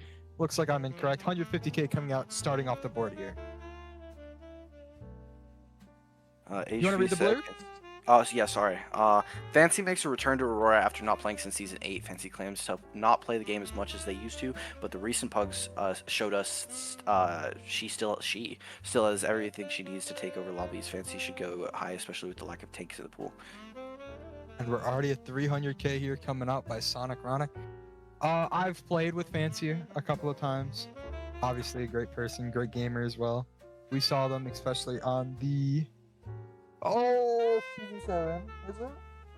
When they What? won? They played Oh, Sid. yes. The yeah, Swagasaurus the squad. Swagasaurus, the Swagasaurus Panini squad. team, the Panini managing team. Yes, that was that. Yeah, that was a great season from them. And then right after, another good following season with the Guppies, where they played with Vind. Honestly, if you're Sonic, maybe you pair the two up, again, and you put Vind on DPS and Fancy on tank, and swap what they did that season. I think Yeah. that could be a crazy combo. Price is already coming out to 315 with Sonic prepping the next price, it seems like. I mean, the price check is inevitable. If I'm not mistaken, if Sonic somehow does get the player though, they're going to be sub 100k and have two tank players who want to play tank main role. So it's all about Sonic has to like walk this tightrope, right, with price checking Flambeau to prevent Flambeau from getting too good. Because if Flambeau could get Fancy and Void Fiber and you have Para as your hit scan, or potentially your support, that's pretty scary. Very much so. And right now we're at 327, almost hitting that predicted value. So 3035, they're coming in quickly. We have hit it in the chat. We're at 3050 right now. And I mean, yeah, Fancy should go for no less. This guy is Thanos. I mean, I've only played with him on the DPS, and this guy was Thanos. Like, I can't imagine what his tank is like. Yeah, 360 coming out here by Flambeau.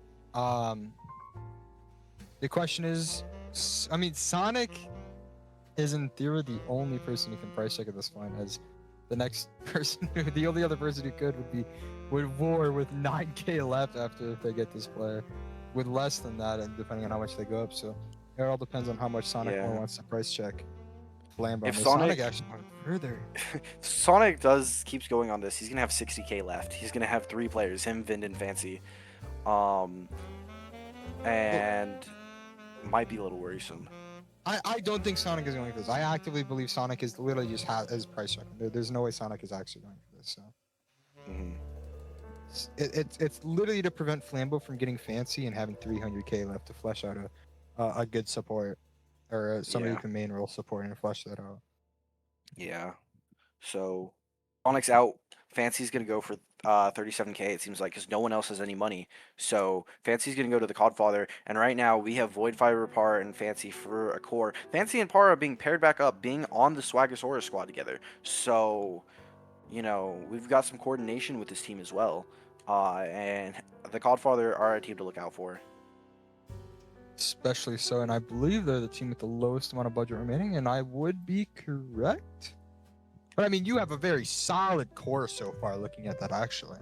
Yeah. Fancy, Void, and Para. I'm wondering if it's going to be Para and Flambeau maybe swapping out for DPS and support, potentially here. Possibly, but yeah. it does look like for at least for Flambeau, he's looking for a main role, or somebody's probably going to sit on the support role for the season. Yeah, I think Flambeau does play that hit scan, so if he wants to pair himself up with Void Fiber, let Fancy take the Turn Master. Whoa, Current Master. Oh, let me find out. Let me look for this. Let me look for this. Yeah, you got the debrief. Kern Master, always a fan favorite. Kern Master coming back to Aurora Esports. Kern does look like off-roll to DPS in this league, so it would be interesting which general manager would take the plunge and for how much they're actually going to go for. Yeah, Current Master, I believe a main support at 4,400. A lot of the teams fleshing out kind of, you know, their main rosters, other than Sonic and Din, who are still looking for their third players. So a lot of people might not have the SR for Kern Master anymore. We'll see what they're looking for. Flambeau looking a little most of his budget on this already, just to try and get that support player, but it seems like Sonic's can get the better of him already.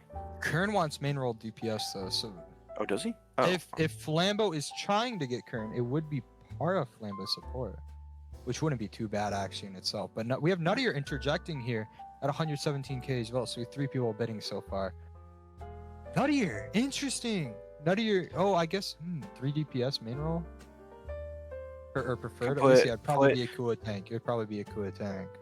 Either that, or you could just gamble on Tanic be Kern tank as well. They're both True. around or lower than the SR cap, and you can see what happens there. But Sonic jumping up to the 130 mark here, as Sonic's the one who gets the price check everybody else in the league now for the rest of the time, sitting at this 420,000. who is the next budget after Sonic? Is it's Didn't You See Me? Seattle. We haven't seen Didn't You See Me. No, it's the Snakes. Oh, is it the Snakes? Oh, okay. It's this. Oh, okay. We haven't seen Didn't You See Me interact the Sky though, so it seems like Didn't You See Me is a very thought out plan, and won't interact until the players he wants are there, and they just haven't been put up. So For sure, and it looks like possibly Sonic might be getting this for 140, getting possibly their DPS player. 145 coming out here by Nuttier. I believe Didn't You See Me also was the one who put up Sky and was able to obtain them. So yeah, that is what happened. So we're at 150 from Sonic. as now the real question is, what is Sonic's plan? You have Vind already. Who's gonna be the next person to flesh out your roster here? Because Sonic will be able to price check everybody else. With Nuttier coming at 155 is going to be less than 150k less, or 150k for this final player. But I mean, that's sitting pretty good so far for Nuttier. But we don't really have somebody who really prefers to play tank so far. I mean, you have Akua, who I believe Akua was that Winston. I feel like I've seen Akua play the Doomfist the most. Yeah, I think it was Doom and Winston. So 160 though coming out from Sonic. Looks like Sonic is actually going for Kern instead of the price check, because you never know exactly with the person who has the most money if it's just a price check or it's going to be actually going for the player itself. So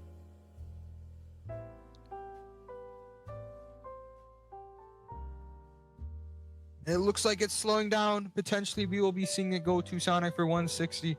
Give it probably 5 more seconds here. is it gonna go to Sonic for 160? Oh my god, is it? We'll see if somebody types out the word done. Someone let us know.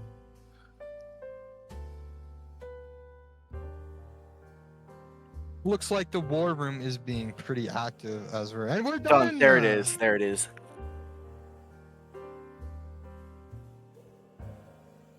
As now we will see Sonic Onyx sitting here, I believe 160.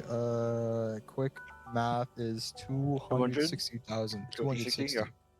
Unless they get 10k more after every single person. I don't know if that's true or not. Nope. Perfect. We're sitting at 260,000 left here for Sonic. I mean, Kern ever wants to play support. You have a good support, good tank, but you're not going to be able to play Vind on tank and Kern on support at the same time. So we will most likely not be seeing them both main role here, but potentially with only 260k. You might be able to. Sonic's 3,600 on DPS, I think.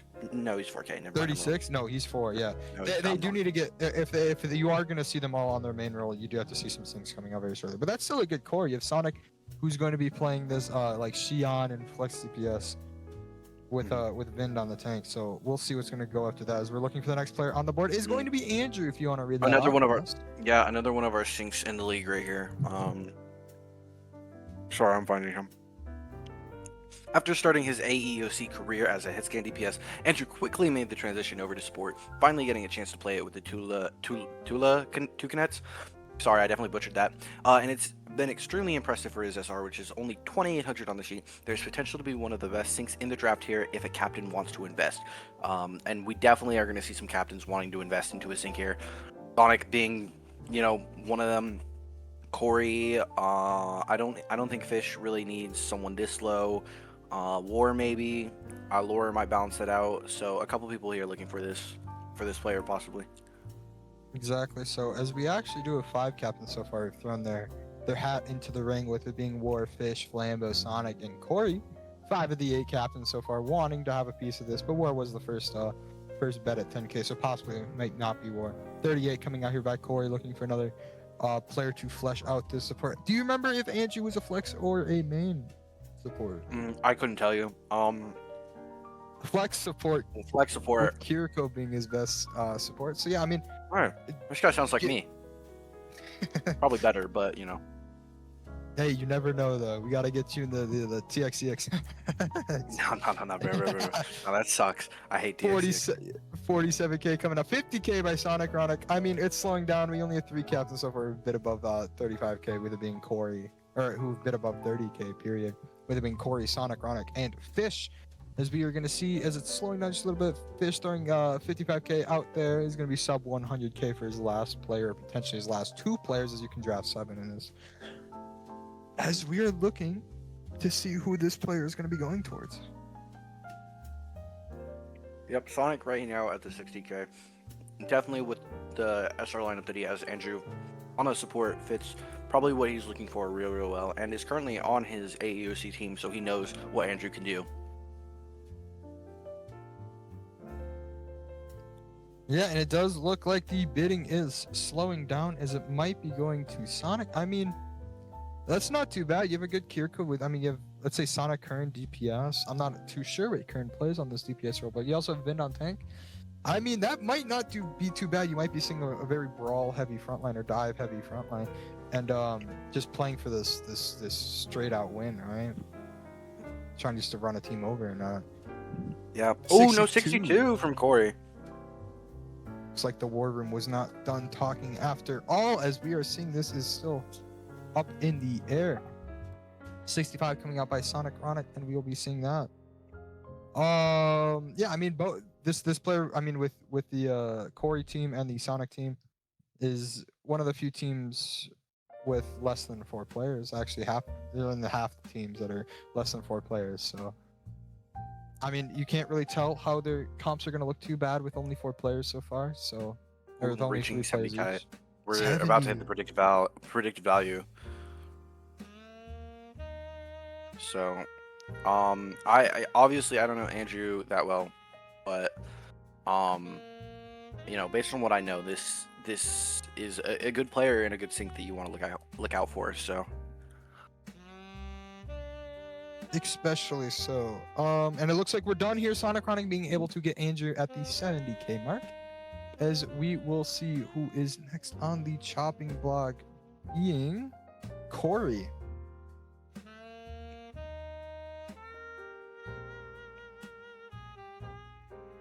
We will see who Corey is going to throw up onto the board, and then going from there, we will.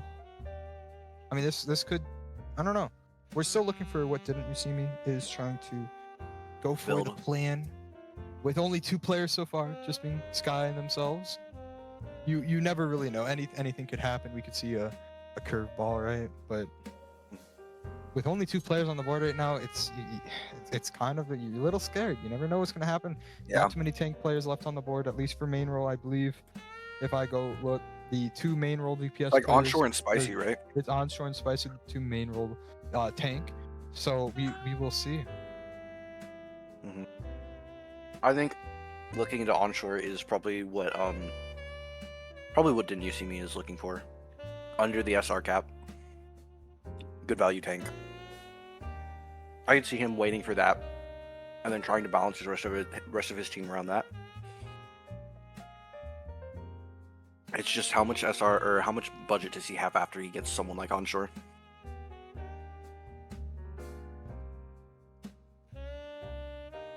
HVSec is up. HV. Yeah, HV is up. Alrighty, let me get the let me find it. Scrolling through. HV. Over the last few seasons of AEOC, HVSec has risen from a great complementary piece as a mid-diamond DPS to a near carry player. There are multiple fights on maps where HV will just find 3 to 4 picks, and in this league at a 3,800 DPS, this is a great value. It's right at the cap. I'm pretty sure you cut out around the second sentence. So, Well, there are multiple fights on a map where HVSec will just find 3 to 4 picks, and in this league, 3,800 DPS is just a great value. exactly. Oh, did he not cut out? Maybe I cut out. HV said You know what? you didn't cut out. Who knows? Doesn't matter. We get here at HV's debrief twice, so you know, HV gets more publicity, so it doesn't really matter.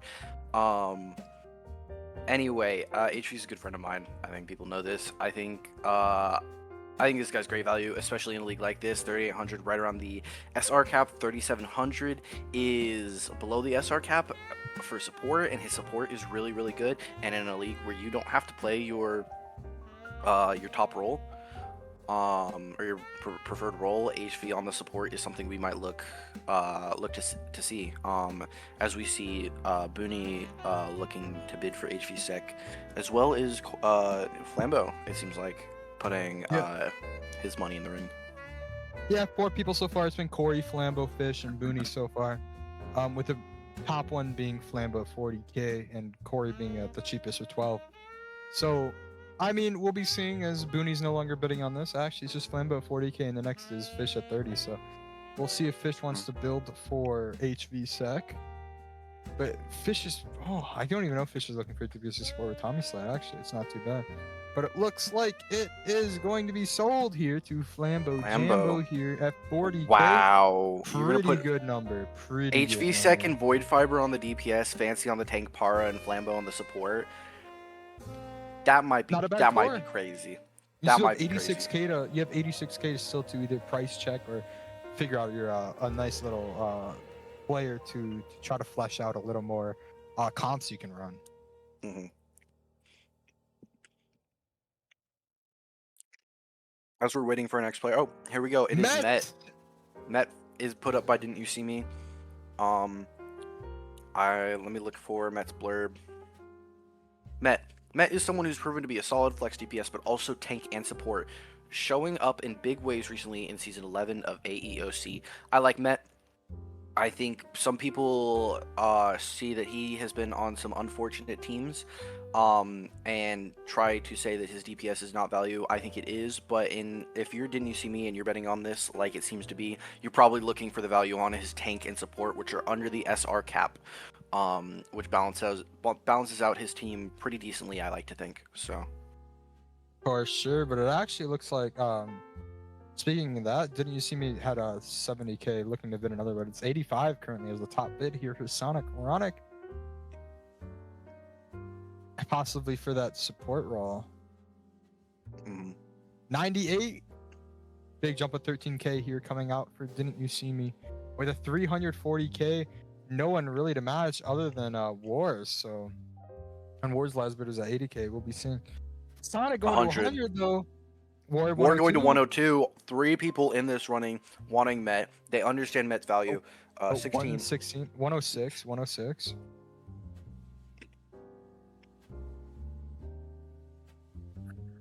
115 coming out from Sonic Ronic after that. I mean, not many other teams can try to outbid for this right now. I mean, with the teams that are unfortunately on the lower end, it is getting very scary for them. They can't at least they gotta wait till a little bit later to get their last players here because no team has 6 players yet. So yeah, we're possibly looking for a lower SR tank and putting lore on the DPS to match with that Neptune and Aniki SR. So, but we're still waiting for a third player in general for Didn't.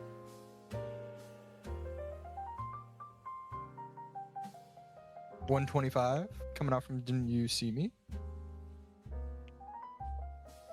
As we have passed predicted value now, and we are just looking to see who's actually going to seal the deal here. That might the be deal it. Sealers. Ooh. No, 130? 130 for Sonic. It is not over here. Sonic is still fighting tooth and nail, making sure to price check. I mean, if Sonic gets a good price check onto Didn't You See Me, though, Didn't You See Me is going to have a hard time filling 3 other players on their roster with about 200k. 138 for didn't though.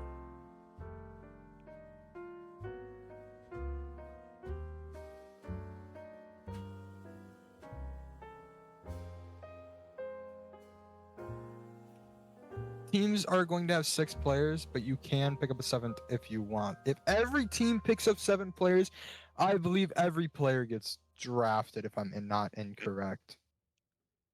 But you don't have to pick up a 7th player.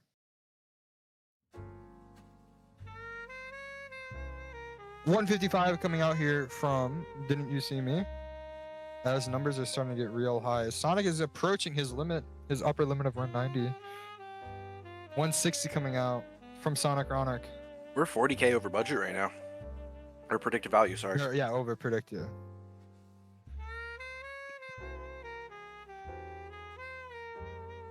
Once again for the stream, every player is getting a total of every team is getting 6 players minimum, but they can pick up a 7th if they choose to. And if they choose not to, for every team that only has 6 players and not 7, there will be another player who goes undrafted here. 175k coming out from Didn't You See Me, though. As that should be the... Oh, it's Sonic hitting 180!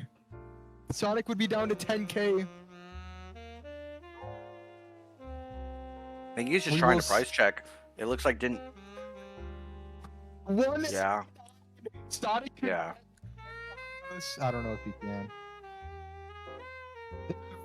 For Sonic Ronic, as he just hold the price check all the way up to his budget. As War and Nutty were the only other 2 people who could price check currently. This is a legendary price check. Price checking all the way up to the $1,000 of your amount left. It'd be really funny if Sonic decided to just go 190, but I know he's not going to. For Coleslaw in the chat, including captains, there will be a maximum or a minimum of 6 players on a roster, but you can get a 7th. You don't have to, though. Dish up on the board here, coming out for more. I will go find Dish on the sheet here. Dish was probably one of the more notable unofficial Mr. Irrelevance, being the last pick overall and finding insane value on the flex support role for the grand finals, winning Zimbabwe Zebras. It's a very competitive flex support pool, but if you're reading this, people might believe he's one of the best.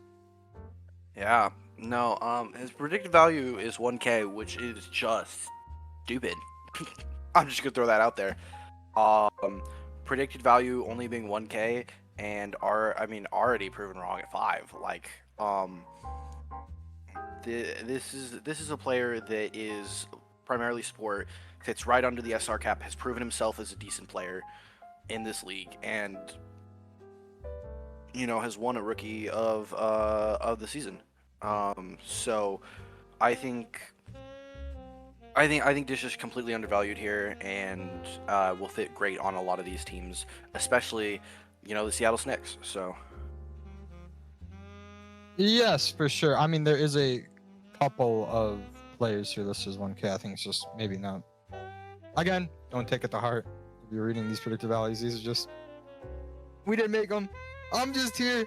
But I mean, we're only up to 16k here coming out from Didn't You See Me, as 16k weren't even too bad for 3600 support who can play the flex support. So as Didn't You See Me definitely is looking for a flex support. As War coming out with a 17k, still also looking for supports. We don't know if War is going to try to play Neptune on support or on tank. Most likely tank, looks like, at least for now. But 360k still left here by War. Didn't You See Me coming out with a 19k looking for Dish. I mean, yeah, looking back at the Zebras were a very dominant team. Dish is on that roster, so high hopes, high regards here for Dish, hoping that this will go very well. And I mean, the higher the money you go, the more value you are. So don't even believe the predicted value personally. But 22K coming out here from War. As now we're just waiting. We're seeing potentially this might be the end here. War gets dished for 22K. Yeah, Done and I done. mean, yeah, that's another player drafted there. This guy has more than 300K to draft 2 more players, guys. What are we doing? Yeah, I mean, I think Ward did a very good job. He got the one player he wanted at the start, and then he was able to sit for a little bit until he got down to the lower position. I believe that was Didn't You See Me who put that up. So next is War to put up a player, if I'm not mistaken. Maybe I You are am. correct. Nope, War put up this player. It is Booney's on the clock now. Oh, is it? Oh, okay. Booney's on the clock as we are going to be waiting to see who's going to go up next. Whalefish on the board. You want it or not? I got it. Whalefish, a 3400 tank once again, but does have a preference for the DPS in this league. Whalefish is a player constantly in talks for one of the best hyperflex DPS in AEOC, and using the Shidos as his training ground to get the DPS chops back. 4K may end up being quite low should we return to Prime Whalefish. Whalefish is predicted to go for 120k preferred role DPS, 4k on the DPS, 3500 in support, and 3400 on the tank. For sure. I'm looking at teams trying to see who could probably fit this Whalefish on this DPS the best. I'm looking at Sonic's team. I'm looking at maybe Booney's team. Possibly Fish's team. I could see it going to Fish's team. Corey's team possibly. I think Whalefish will probably have to flex. That's probably For sure. I mean, maybe Didn't You See Me could make a more flat-ish team, but he already has 2 DPS players unless he's putting Sky or him on tanker support. So, Whalefish is a player that I think should be sought out for, though, regardless of if they're getting him on DPS or on an off roll of some sort. And I completely agree. We're at 35k here for Sonic Chronic.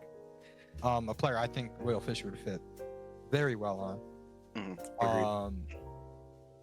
Question, is Sonic going to be on support? It might be Whalefish Sonic switching in and out for support, but I mean, that won't happen if Didn't You See Me is at 38k right now is going to be able to pick up Whalefish. We don't even have to worry about that. Agreed. Corey trying to bid a little bit for this, maybe just price checking a little bit. Corey also still looking for his 4th player, like Didn't You See Me. Hasn't bid since, I think, early round 2 that much. So, I mean, for sure, we're seeing Booney throw the hat in the ring at 41k after the last bid of 12. 41k from Booney. Yeah. That's With Yak a and lot. Slade, might be I interesting. mean, it would work. Sonic is out, so Oh. it could be Corey or didn't time to really jump in here and battle Booney for it, or Whalefish could just fit well on a flexible team. Possibly. I'm wondering what the lineup would be for. Oh, Corey's still typing. I'm wondering how it's going to look for Booney though, with Yakin at least. Maybe it's Slade off roll. I mean, that Slate support is something to consider. That carry is a little dangerous, so. Completely agree.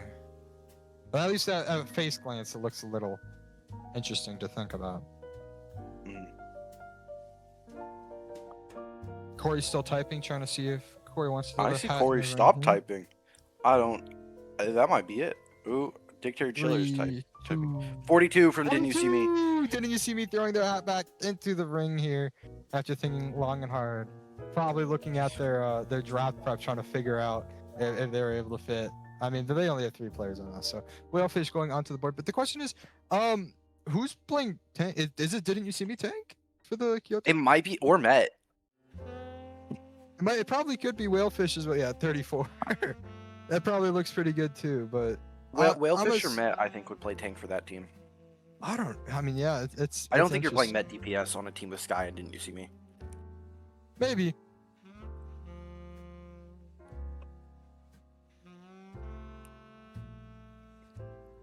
Booney is out. Might just go to, yeah, As going for to 42K. Didn't Not too Wellfish bad. is I mean, winning. you still have over little over 100k now, 114, I believe, for two more players minimum. Yes. Could get a third as Yes. well. Yes, And it I is. mean, it looks like all DPS. But Yeah, it does look like oops all DPS on this team right now. So we need to see who's going to be filling these other roles here, which is just an interesting at least to look at right now. I don't know if this is crazy. I think I don't know. Are all these guys? I feel like I've seen these guys play hit scan more than anything. Is that crazy? Will's hyperflex. Hyperflex. Didn't Okay. you see me as flex? Sky Okay. is Sky's hit scan and it's Mets. good. Sky or Met might also be flex both. Next but- person up on the board, Milo 16 Milo. Let me find the blurb. Milo 16 Milo is Milo Goat Milo. Hashtag vouch. Hashtag sleeper pick here at 50k. That is awesome. An awesome. I believe the Macaws was their previous team. No, the last team Milo was on was the Firebenders. Oh, I'm a fraud. My bad. Yeah, no. That was the team with HV Panini War and Tommy. He moved over to the DPS that season after the last season he was on was the Mouse, where he primarily played tank there. But this guy, 3,500 support, 3,500 tank and DPS, kind of, below the SR cap, flexible on all rules. I think this guy is a value pick for any team. We're already at 95k here by Sonic Ronic. Jesus, Sonic's trying to route out his team here. He could put in 100, maybe even 120, and still have 70k for his last players. So we're here at 101 from Nuttier. This might be Nuttier's tank player. We seen the Milo Diva, so this might be what Nuttier looks for tank, and it's lower SR tank that kind of fits into not necessarily all higher SR, but around that SR cap. So kind of balanced. This could be a tank player that balances out with Akua's SR. So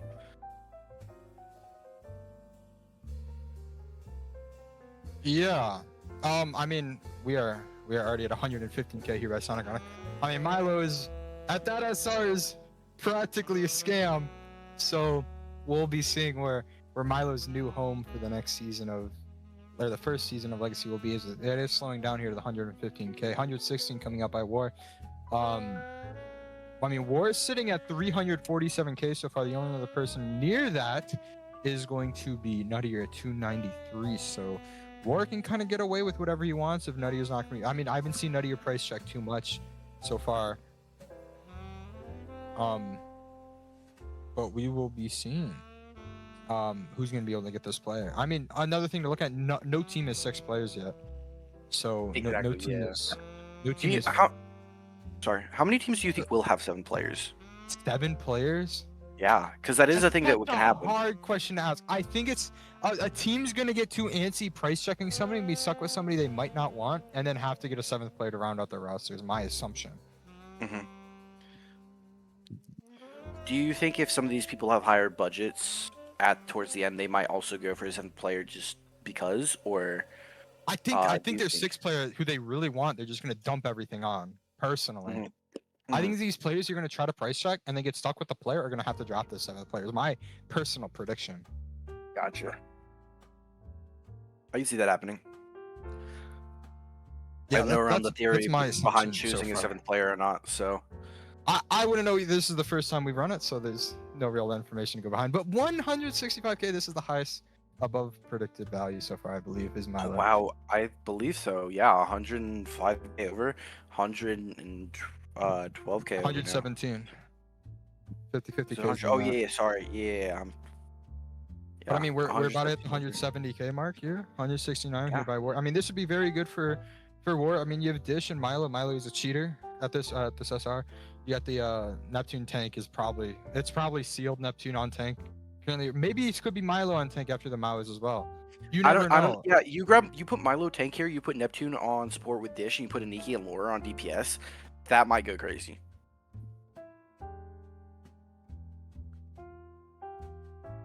Because I believe Dish can play flex and main support pretty well, and then Nikki and Laura are DPS players, so put Milo on that tank. It fits really well. We're 120k over, and we're getting to a point to where Sonic might not be able to bid anymore.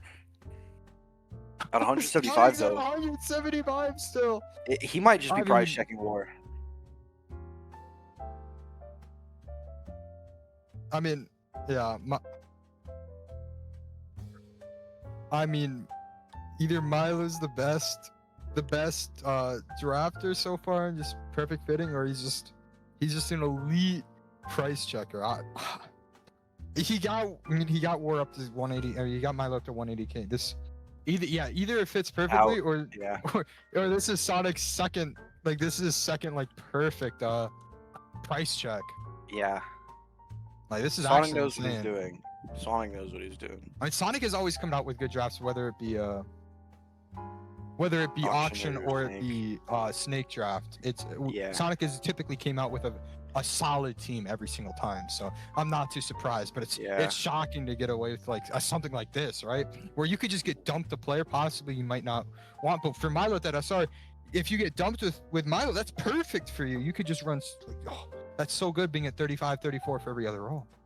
Yeah. And now War, the second person to round out the main core of the team, obviously doesn't have his sixth player, but yes, next and the Codfather have 5 players.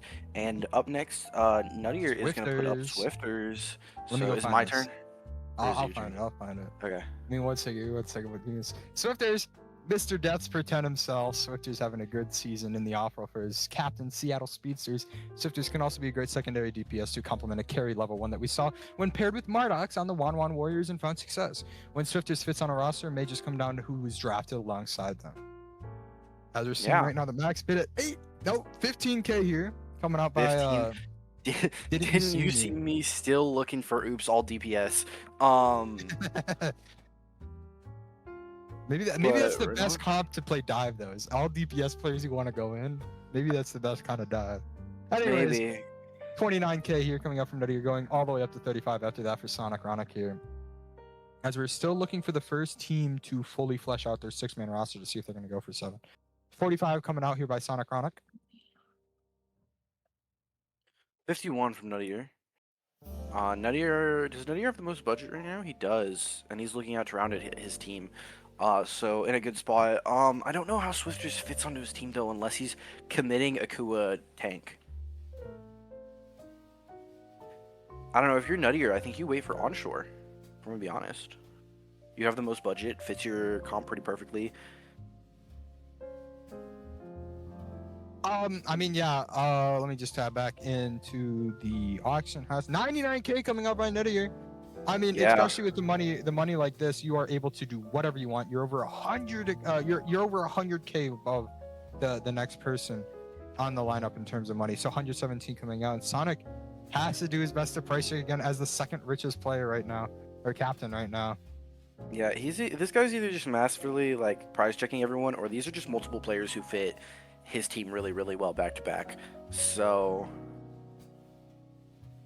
I mean, this must be Sonic's pride and joy at this point. I mean, nobody else is even trying to price check.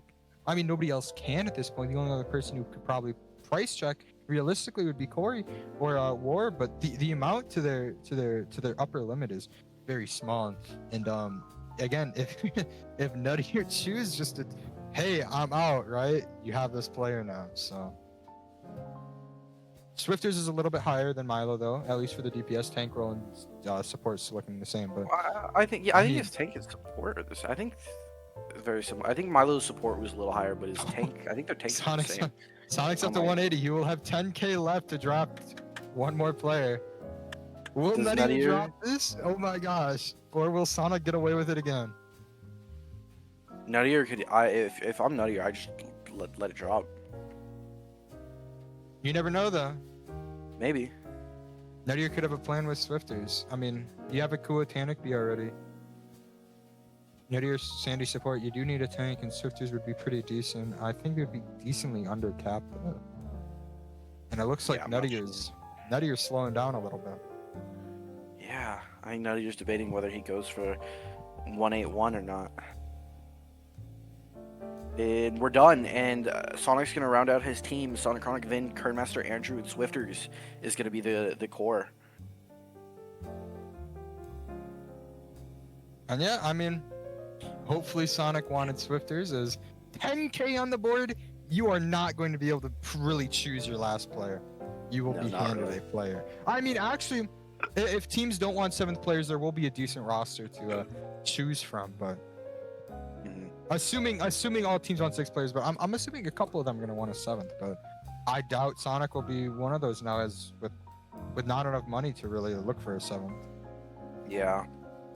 Actually, I mean, maybe I don't even know if Lambo will. War might be able to look for a 7th. I don't know. I think most of these teams might cap out at 6. Possibly. I mean, we'll see. I mean, it all depends if they think another player will.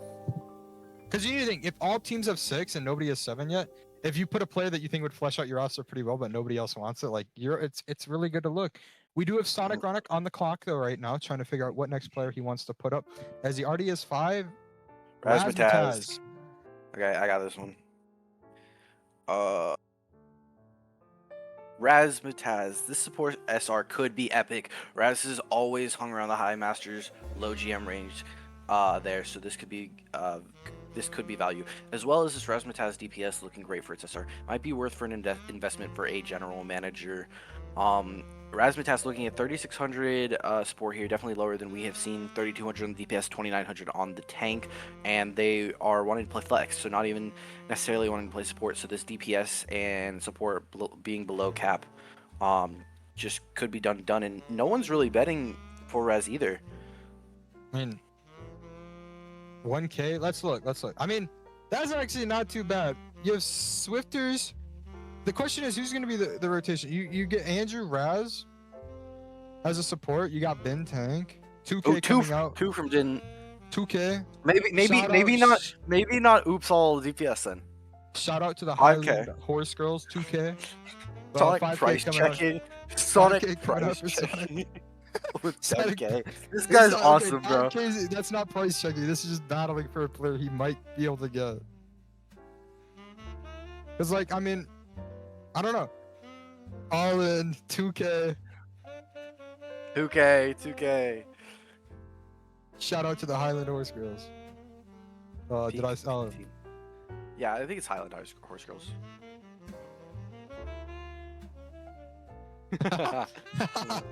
where's Melon? No.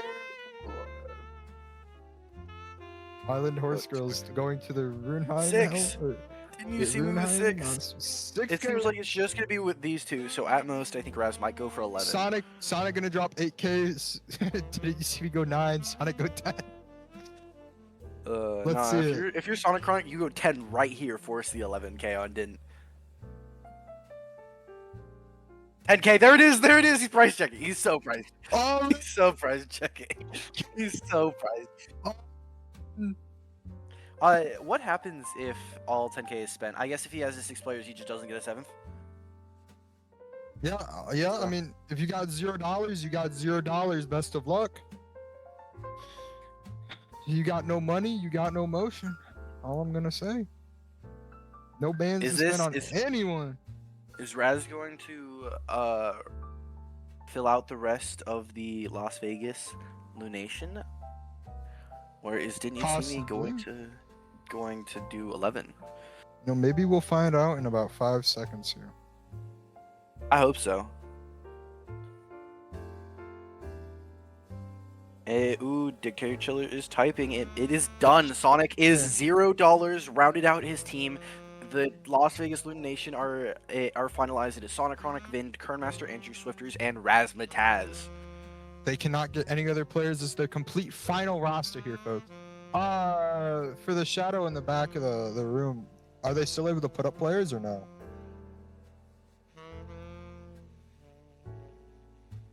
Nope. Okay. Sonic's just out. He can't interact anymore. No Sonic putting can up go players. start grinding ranked. He's done with the draft. He doesn't have to look at it anymore.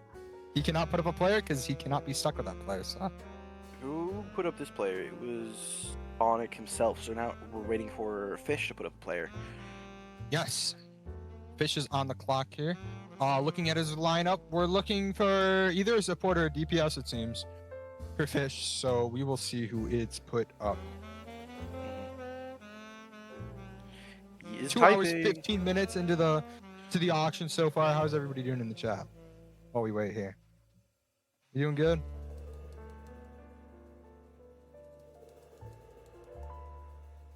Everybody hates you so much they didn't respond. There we go. Draft me. Draft I'm me. I'm about to fall good. asleep. Good. Shut up, Wind. Okay, my bad. Strudel. Let's look. I think Strudel did not. Yes, Strudel is one of the other players with. But unfortunately, Strudel. I love you. Wind. Strudel, long-term Aurora player, did not get scout reporting, unfortunately. Strudel, So- very good support player coming out, I believe, with the. And a good DPS. That and mate DPS. is dangerous. I believe on support, So- it's Kiriana. I think it's flex supports. But 75k already coming out here from Nuttier. Looking pretty good. With Sandy already? Who are we gonna? Is it Akua goes to tank and you have Strudel, Tanic, DPS? Maybe. I don't know. Nuttier makes it seem like he's committing to putting Akua on tank. And whether that's a good decision or not, I guess we'll find out.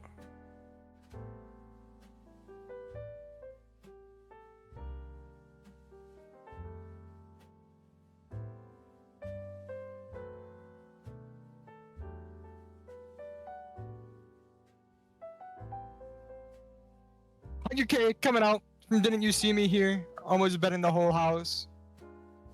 But I mean, Nuttier is the only person here above 200k so far. Second closest would be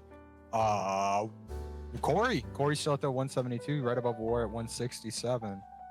As a Fish throwing out 180 on the board. 121 retaliated here by Nuttier. As we are going to be seeing who is going to get Strudel? That's the real question here. I have no clue. I don't really know where he fits the most. Maybe on the Booney team, but put Riddle on tank, Slade Yak DPS, let Strudel play support. But does he have the budget to go against this team? And he's not really even betting. So Booney says hell no in the call, guys. Well, He's not betting. There's no evidence. So 140 coming out here from Nuttier though. That is locking out a fair bit of people from the or actually it hasn't locked out too many. It's locked out Didn't You See Me? Whoa, It's that's a big locked budget. Yeah. I saw that on stream. That was insane. 145 coming out here by Fish. If 150 is dropped here by Nuttier at least, that will lock out Fish. It's locked out Flambeau, locked out Didn't You See Me? It would just be Corey Booney and Neptunes, or sorry, Corey Booney and War. Still up. 148 coming out. I mean, Fish could put the house on the line right now, but actually he can't. There's no way Fish can bet 149, right? He just did. When He he just doesn't- did. Wait. But he can't with 5 players though, right? This would be his 5th player. Whoa. Are there free agents? Whoa. Oh, Oh. wait, you could pick up any player who doesn't get drafted. Could you pick up a 7th player who doesn't get drafted, Booney? Oh, interesting. So you can pick up players after the draft if you. Okay. You know what? Okay, that's cool. I won't judge it. I will just go log with casting here. I think TC Yeah. did say it. Yeah, I no, don't know what's going no. on. Yeah, no, I do. I don't know the rules, guys. Like, is there a rule book? I haven't seen one. Whoa.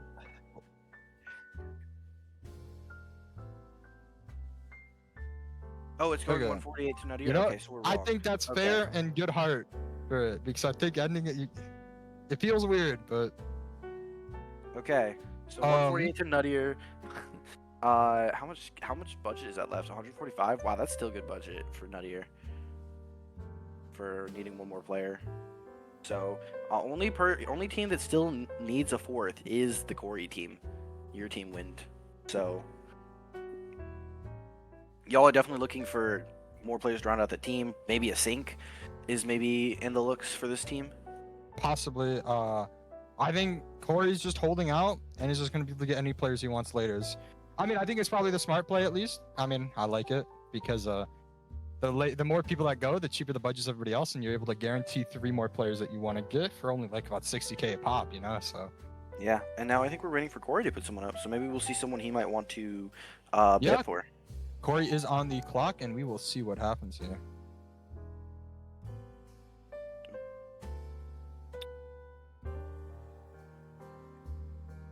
Do we know when a rulebook might come out, Booney? Oh, It will rulebook come comes out when draft done. Yippee! Soon. Again. Okay, guys, look forward to the rulebook. Fair enough.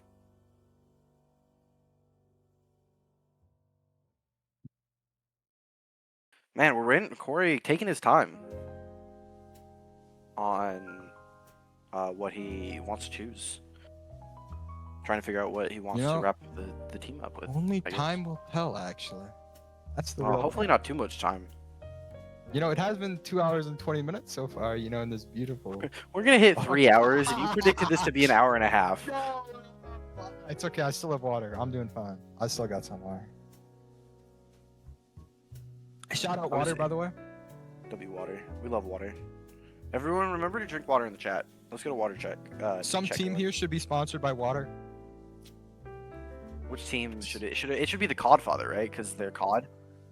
It should be the Koi. The Koi should be sponsored by water. There you go. I did your branding for you. Don't even worry. Didn't you see me get on that? Didn't you see me get sponsored by water? Shout out water. Ooh, Corey is typing. You drinking Diet Coke? It's not water. There's a plenty. Anyways, also why Diet Coke? Drink Coke Zero.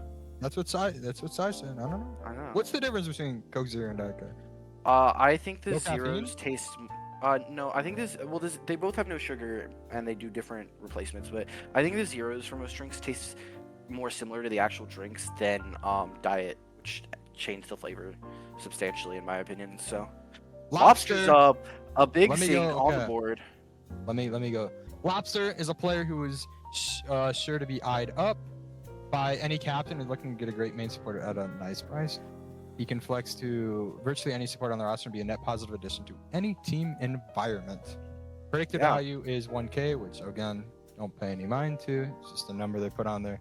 But it's being put up by Corey here. Booney, 2K.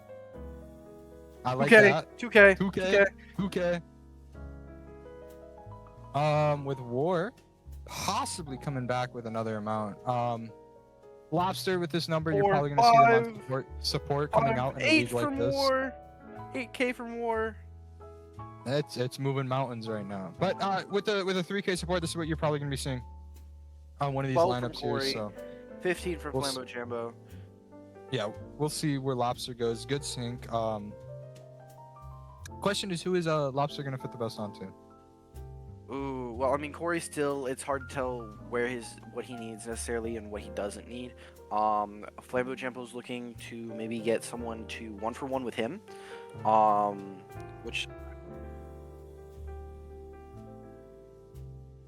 so yeah. Corey coming out of 21K. And, you know, we'll just see how it goes. Flambo coming out 25K. Flambo here at 86,000 though. We can't do this too much longer. But I mean, this would be their last player if they don't choose to pick up a 7. Or the free agent afterwards. Who knows? I don't know how the rules work. But, I don't either. Corey typing in 27K to combat the 25K here by Flambo Jambo. 30 coming out as well. It's a bid war. Yes, sir. Bid war or price check? Those we'll never know.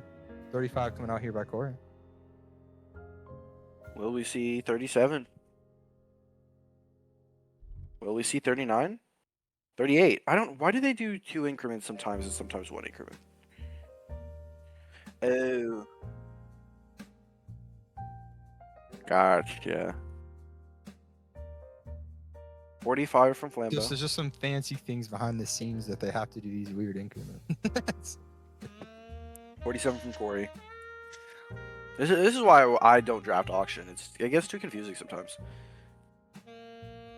50 from Flambeau. Almost all of his budget. Flambeau I could mean, I go guess all this in here, wouldn't be wrap up his bad for team. Flambeau, because yeah, this would be this would be Flambeau's 1-for-1 with Void. It'd be what, Void, HV, DPS, Para Flambeau / Lobster support and Fancy Tank. Yeah, this wouldn't be too bad. Corey coming out at 52k. Flambeau Corey draft? retaliating at 55.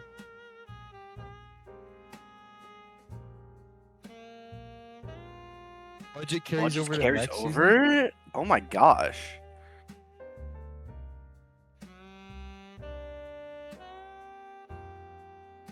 Oh, so if you keep players, they take over your budget. Anything you drop, you gain. I see. I see. So What if Flambeau the? Trampo drops Para next season, then he gets 40 payback. Wow. I thought you just restarted a million. You could buy back the players. Wow. Okay. So the drafts in the future probably won't take this long either. No, nobody's gonna keep any players. Anyways, 56 coming out by Corey. Flambeau's still typing. Flambeau stopped typing, actually. I could be seeing 58 from Flambeau.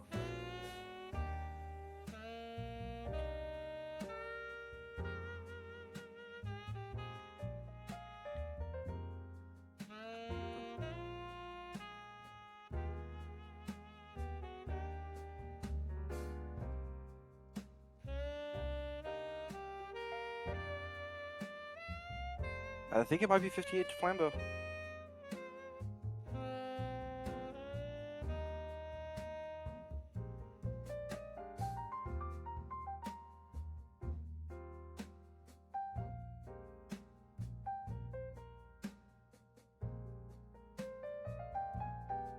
I mean, we don't know what's going on in the war room, so. 60 from Corey.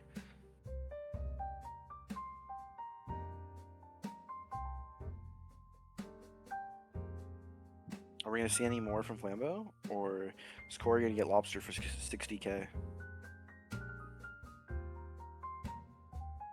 67! Guys, do the funny thing. Again. Corey's out. Corey's out. Well, Holy, I got more 6-7s this time, guys. yeah. Yeah. And Flambeau's gonna round out his team with the sixth man. Lobster.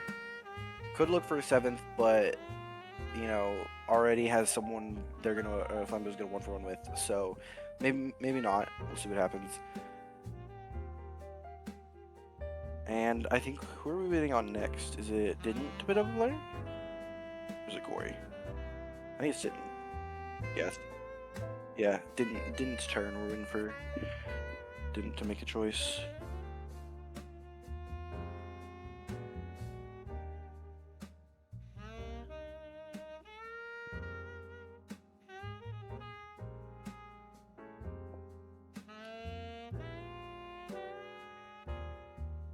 Trevin is up from Didn't You See Trevin? Me? Can you see me? Maybe I there don't know. won't be oops all DPS. Scouting report, Master of Ball, and 4K support per Dyer. That's all I got. I don't know. I don't really know anything about Trevin, so I guess he's a Master of Ball. But that's all I got to comment on. 1K right now for Didn't You See Me? Is anybody gonna price check him, or is Trevin gonna go to the Koi for almost nothing? 2K from Fish. Price checking 3K. Will we see more than that?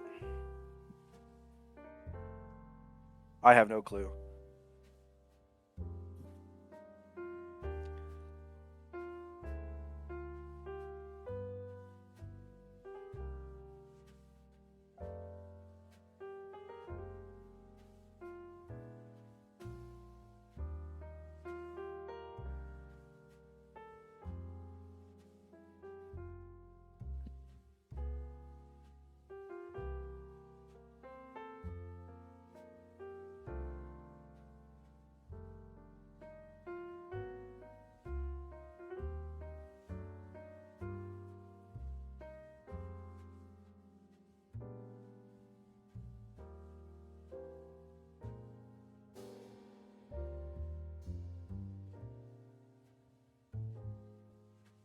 Okay, we're at 12K now, I think. 15, Sorry. 15, 15, 15. 15. Sorry, I got another message. Another Mr. Popular situation, right, guys? So, um, but yeah, we're at 15K here for Trevin. Very intense bid between Fish and Didn't You See Me, I believe. So, will it go for any more than this? But I guess we'll see. No, it's done. 15K. We don't have Oops All DPS for the Kyoto Koi. Rounding out the fifth man for that team, Trevin. So,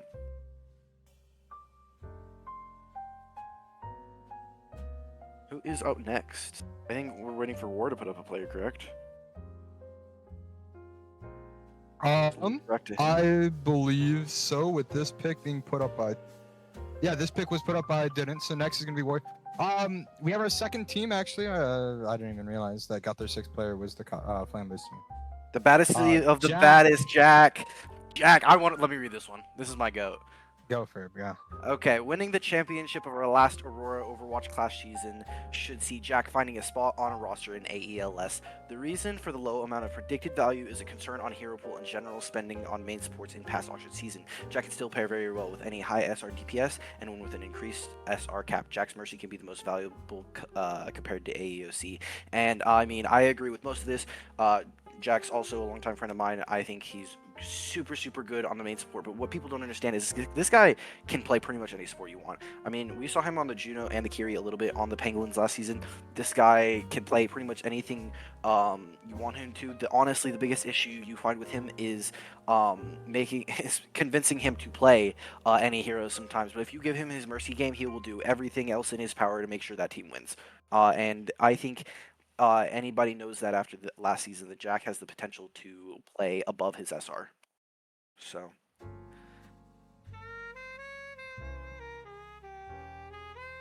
Yeah, I mean, it looks like sold 3K.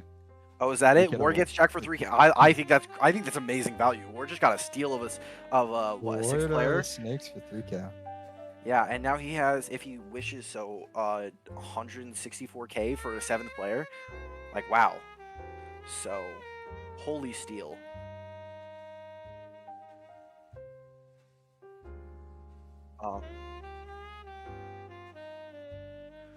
So, next up is Booney.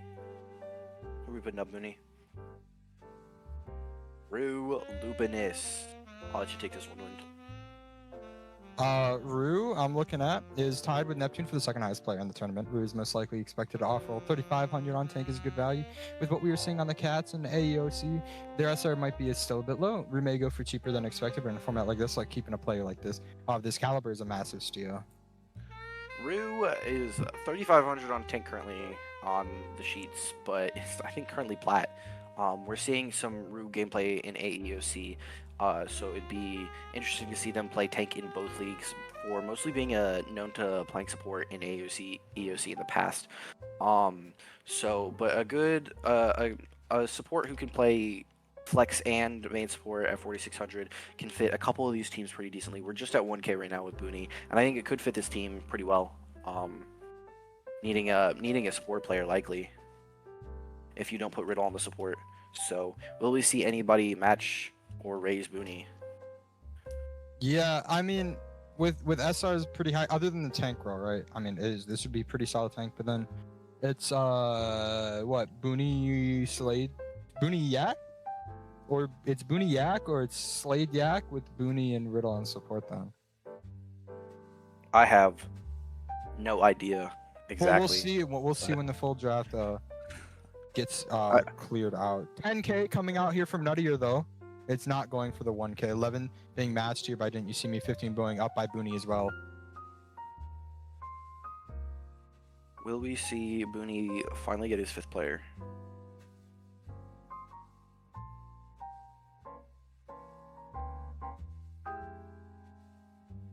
Looks like no other bids are coming out here vocally, at least in the chat.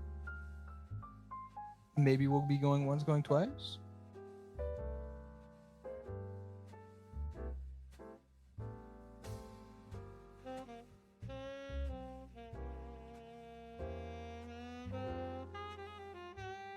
Is it going to be 15? Is that it? I mean, it's. What does this Booney team look familiar? Yeah, this was the Squirrel Squad, Guys, pretty much, please. except Jack. It had they were missing Jack, Voyager, and K Dunn or something like that. I think was the full team. But Riddle Dog, Slade, and Rue Lupinus reunion. But instead of the other core, you have Booney and Yak is a crazy improvement. Yeah. So Cold and it's Slaw, all thank you for the tier vibes, 1. all Appreciate that. vibes. So 16 coming out here by Didn't You See Me? 17 from Booney. Booney wants this player.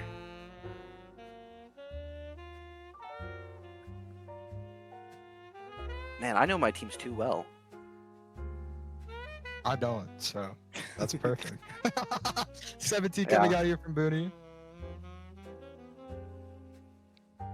No, I was originally supposed to be on that team, and then Jack didn't draft me on the Scroll Squad team. So 20K getting thrown out here by Didn't You See Me as well. 21K for Booney. Looks like Booney really wants this pick here. And is Didn't just trying to round out the team, or is Didn't prize checking? I guess we won't know. I mean, you got to think about it. Rue would actually be a decent tank, but then you just flex one of your 4 DPS players on flex support and bench the other, like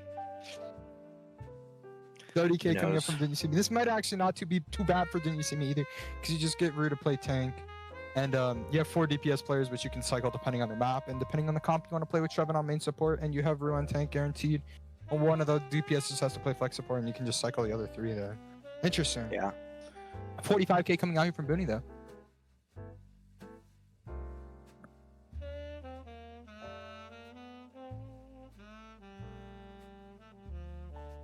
We see it go up to 50. 48 from the Kyoto Core. 50 from the Monsters. I know you're gonna butcher the name again.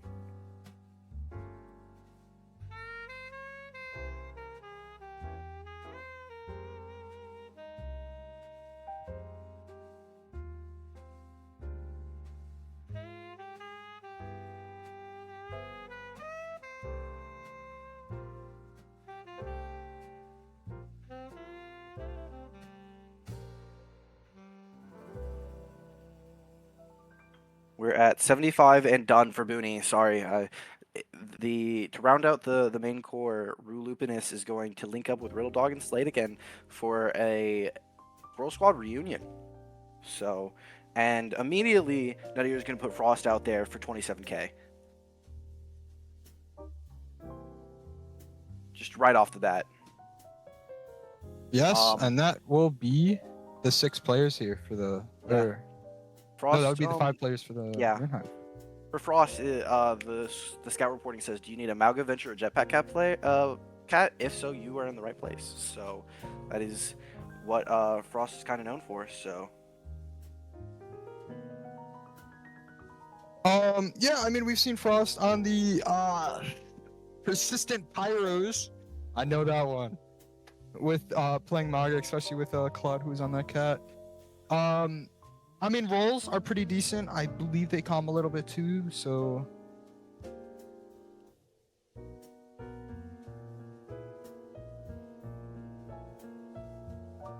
Yeah, no, I think Frost is a good player. The biggest question is that hero pool. It's really restrictive, but when you're getting down to it and you're finding your 6 players, getting someone in who can go in for specific comps works perfectly. We're at 40K. Will it go higher than that? I'm not sure. Yeah, we will see. 40K is a good amount as we are nearing the later stage of this draft where everybody has less money. 40K is in fact like one third of Nuttier's whole budget here and most people's budgets, so. Yeah, no, and that is it. 40K for Nuttier. Nuttier has 100K to maybe get a 7th player. Or no, is that 7 players? No, to maybe get a 7th player if they so choose. So that is their 6th though. Yeah, I mean 7th. Yeah, 7th if they so choose. Well, currently they have 6. So. Yeah, so I they mean, can't. They have a teams, 100K for 7th, so if they so choose. I mean, so we have Corey and Fish right now with 3 and 4. So. Yeah, they still with need the to round others out their with 5. team. So these two are probably going to get busy, and Voyager is up by Fish. So trying to get that. I think still looking to round out the DPS score. I had it earlier. Where is I think if Boy Corey just put gets up. if Corey gets a 3700 DPS here, it's over cap. So I don't know exactly what the plan is there. So Yeah, Nutty or 105 on Voyager. holy 106. Tough 106 from Fish though.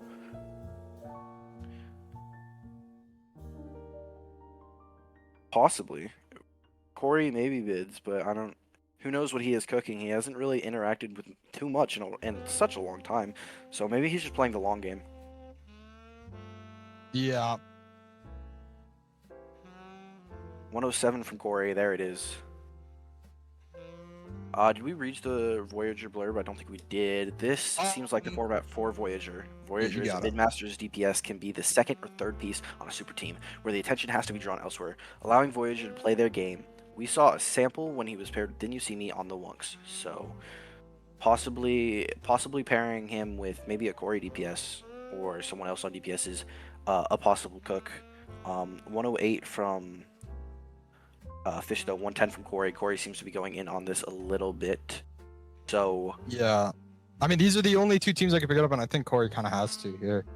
There's not too many. I mean, if we look at the other DPS in the league, it's like what? It's either Dr. Jargo or Say who are Dr. Jargo, Say or Nolly who or Coleslaw are the only real, not real, but like only people who are. I mean Dong as well, but there's not too many DPS left in this league. And Void, you can play either Flex DPS. Probably fit Asmo somewhere on DPS. Asmo hasn't been really, if you want to. True. But known for being support, but you know he is aggressive on those like more main supports like Wu Yang and Zen. So maybe putting him on a DPS because he can't aim is maybe honestly a pretty decent cook. So yeah, I mean that would be pretty good core though. I mean me, Voyager, Silvertall's Corey. Yeah, exactly. Pretty decent. So probably do need a little bit of sync though, depending on where you're putting Corey. Maybe not. Coming out here by Fish.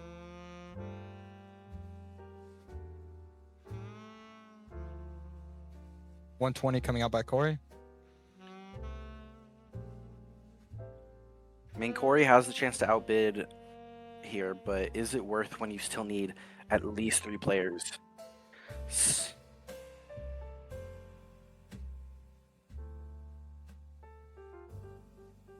3 players, yeah.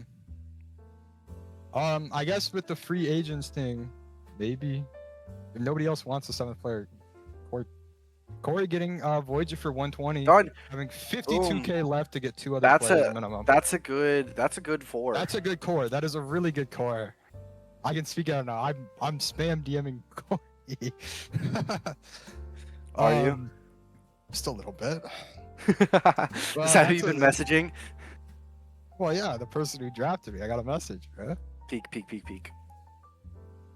I was at a little bit ago messaging someone who might consider picking me up, so maybe we see me. I'm not sure. Who's up next? Up there we had Fish up. So Corey is putting someone up now, I think, after just getting another player. So.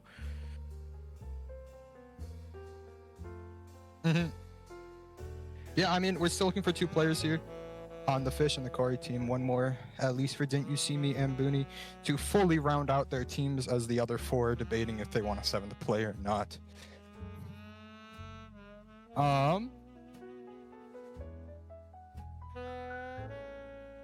What are we? We're just waiting on Corey's pick right now. Does he need to sync with his team? You and Silvertall's are a little bit high, even. I think it's about like the 3,000 to 350,000. The 350 is the current SO. Gotcha.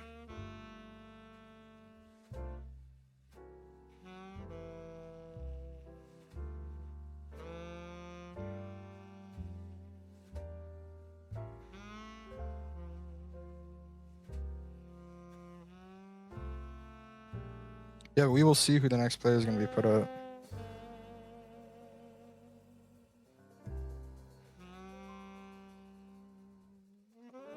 We're just waiting to see who's going to be put up on the block. We love waiting.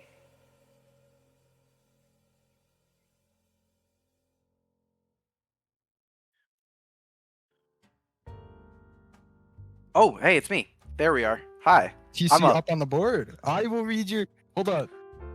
You got it. Captain of You our got it. most recent AOC champions, Pokemon Guy proved that they could be a solid piece on a stacked roster, especially with this higher SR cap setting. Having Pokemon Guy as your sync at 3,000 should prove to be a massive steal to anybody building around multiple high SR players.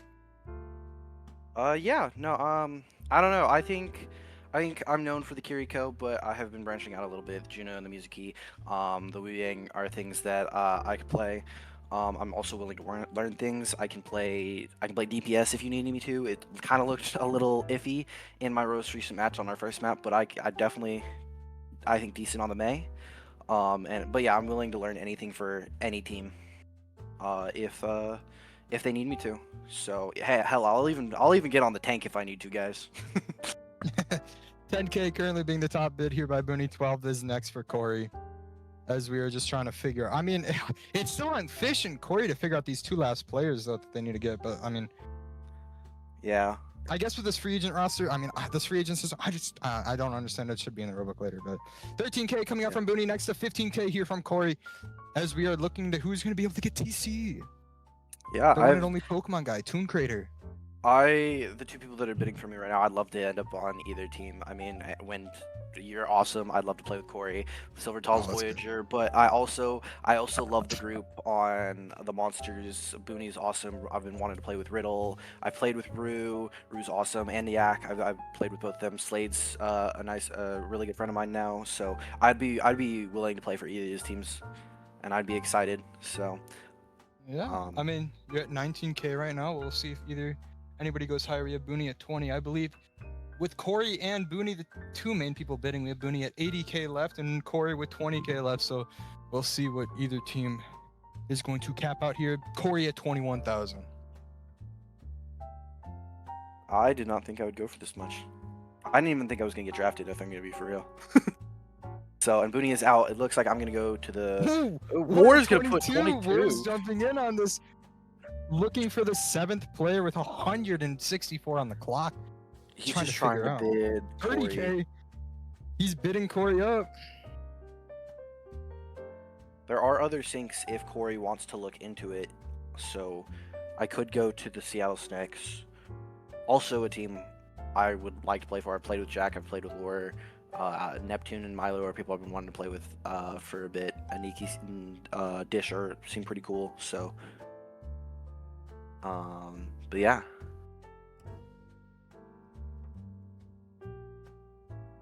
See what happens.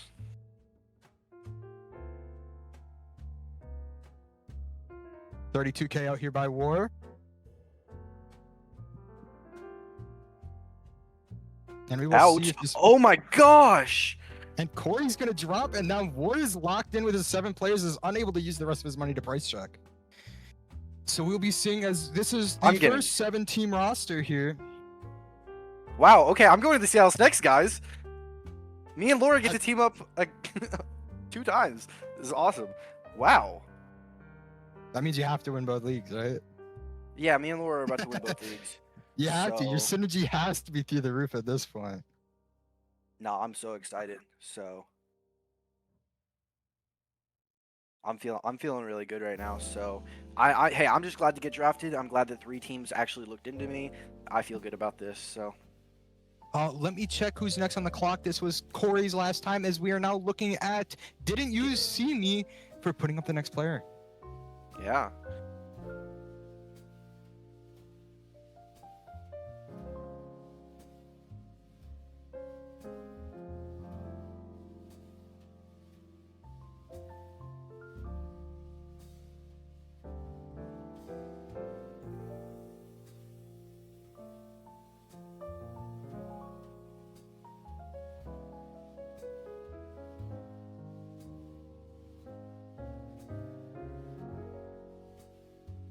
OBS June is going to be up. Let me find this June. June hasn't had much experience in AOC Clash, but the Spectre's gameplay was great on the BAP Kiriko role. There's minimal flexibility and a large pool of flex supports. And they are going to be going up against, but if you can see the scouting report, it means they will be getting a home, most likely. Yeah, I don't know much about June, but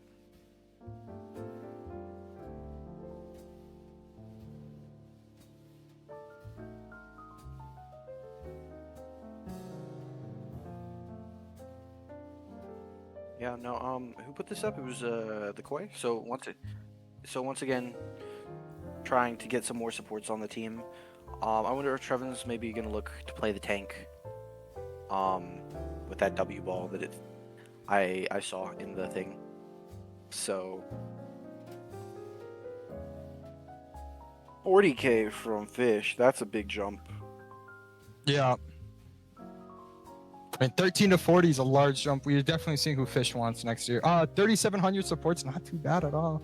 45 No. coming out though from the Didn't You See Me is we're now battling between the teams with 5 players here, it seems.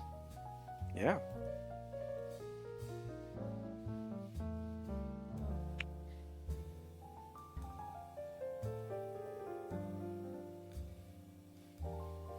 $45K on the board. Which team do you think June fits into better, the Kyoto Koi or the Knoxville Knights? 37. I mean, there's Oops All DPS and Trevin. Or there's Fish Roar Karas. I mean, it's so hard to think without looking at a public sheet, right? Yeah. But my heart's telling me the Knights because your 6th player could always be somebody who's a little more flexible.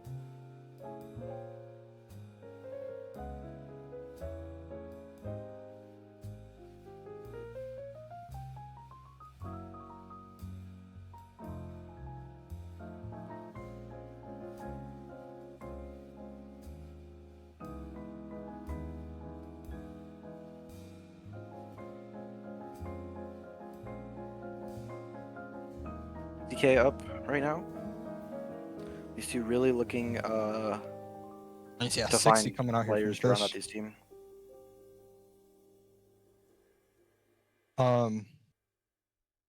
Almost 3 hours into the auction. Oh my god, my prediction was so wrong, bro. Yeah, I we're got more water, times 2 though. of that, bro. Dude, I was able to eat my whole meal. I finished that I'm like an happy. hour ago at this point, so Dude, I got my Arby's as well during the thing. Dude. Cheers, bro. dude, I'm just vibing. Reaching the end of the draft here, I think. Potentially, who knows? Maybe every team wants 7 players, man. Maybe we're here. Who in an hour. knows? Who knows? If every team wants 7th player, I'd be a little surprised. I don't. Well, not every team can get a 7th player. Sonic Chronic does not have the money. So if he picks up a 7th player to be post draft, so we're at 70K right now though, 72.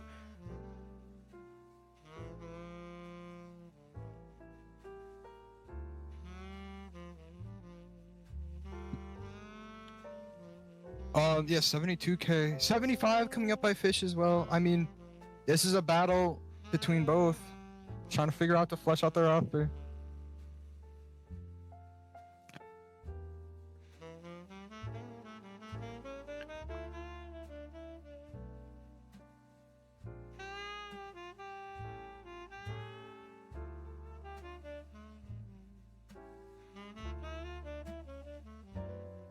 $75 is the final value. It's sold to Fish for 75K.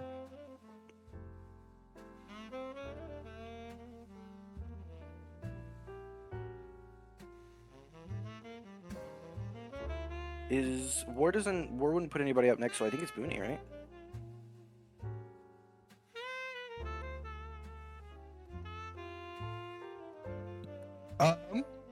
Yeah, War can't put anybody up, so it would pass War here. So yeah, Booney is on the clock for picking someone. Saikana coming up onto the board. Horse Girls Reunion, 1K. Why didn't you start with 2K, Booney? Why didn't we start with 2K, Booty? After a grand finals appearance in AOC Season 10 and a good start to Season 11, Saikana is looking to make a splash in AELS as well on the support main role. They have been known for having good SR value in Aurora, and that 3100 support number is definitely going to be attractive to captains looking for a sync. I could not agree more.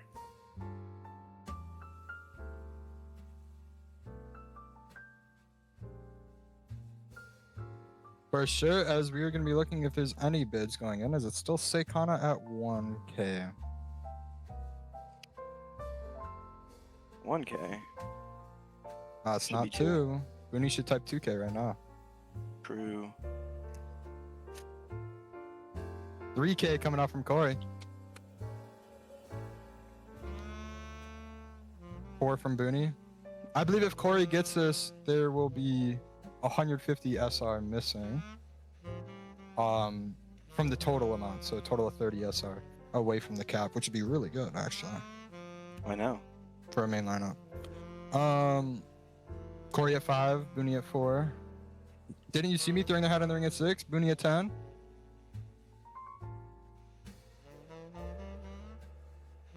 Guys, can we have an 8th player? No. 14 from Corey.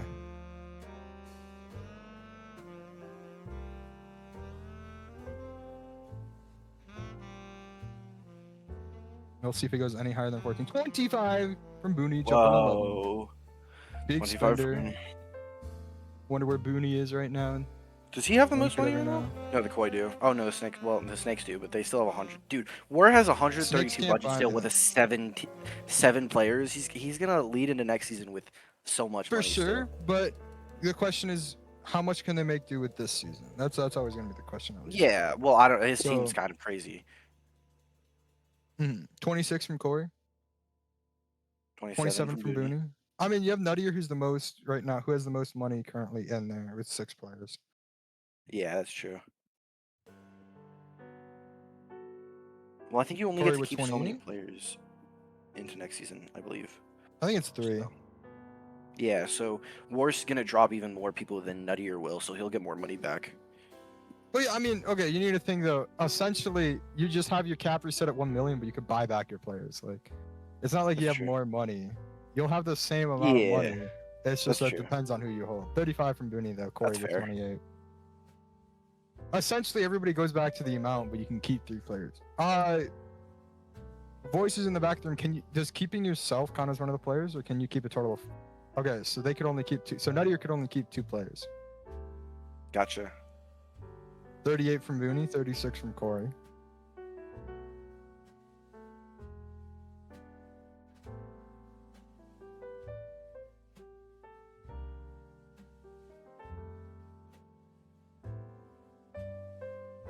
Corey's out. We will see if Didn't You See Me wants to throw the hat back in the ring after the last bid of 13K, or if it will go straight to Booney and this will round out their yeah. roster. Yeah, we'll see. Looney's just getting odd, like, vibes. I only see good vibes on this team. Yeah.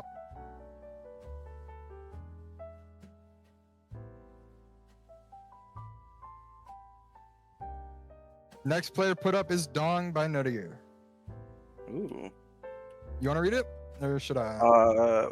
I got it in 1 second. Perfect. Dong Waggler, if you're reading this, get ready to learn how to counter Pharah, Mei, Torb, Echo, and the rest of the most evil hero pool known to Aurora Esports. That's what we got. So, Dong is evil, evil, evil, I guess. Yeah, 3,500. Rebecca. 35K coming out by Fish. Next person behind is Nuttier at 30K, now up to 40. Wow. Nutty, you're trying to get a 7th player then. I mean, yeah, Nutty is looking around at the roster. I mean, you'd be able to sub him with Tanic Beef possibly, and I mean, Tanic and Dawn kind of have this overlapping hero pool though. Might be interesting for Nutty. Because Tanic and Dawn are just gonna have like. None of your team confuses me. Is that insane to say? We will see. Nuttier's at 70K. Fish is out. Nuttier might be having Dong, and that's gonna be their 7 locked in unless somebody else has had him. Who's the other? But 70K guess- is a lot of money, and only Didn't You See Me could match that currently. Yeah.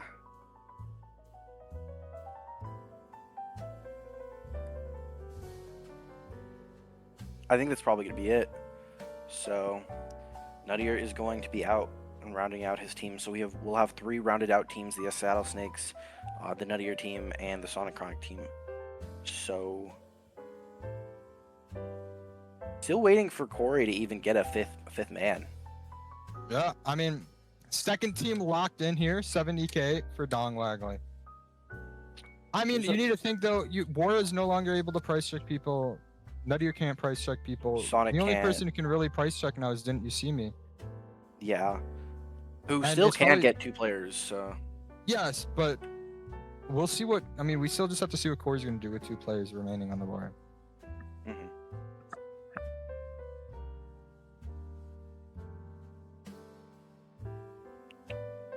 Who I believe is it Fish up next? Yeah, it is Fish up next. So we're waiting for Fish to make a decision on which player he wants to put up next to maybe get a 6th player for.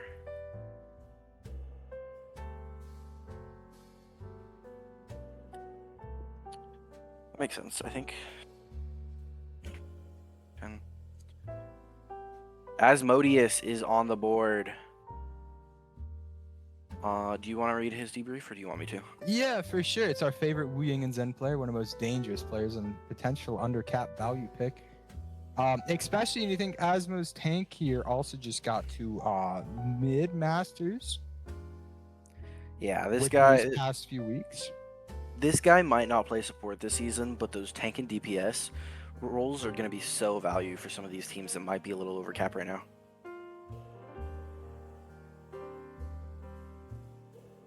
So, Asmo has a champ win? Huh? Which season did Asmo win? Guangdong Magic Tigers. Okay, then. Before I was even playing, so.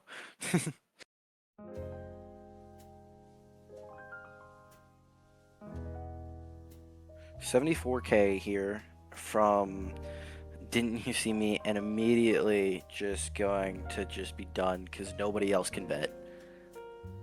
So Didn't You See Me has rounded up the team with Asmo. So we've got Oops All DPS plus Oops Ball Zen Wu Yang. So we'll see how this team figures itself out as the season goes. For sure.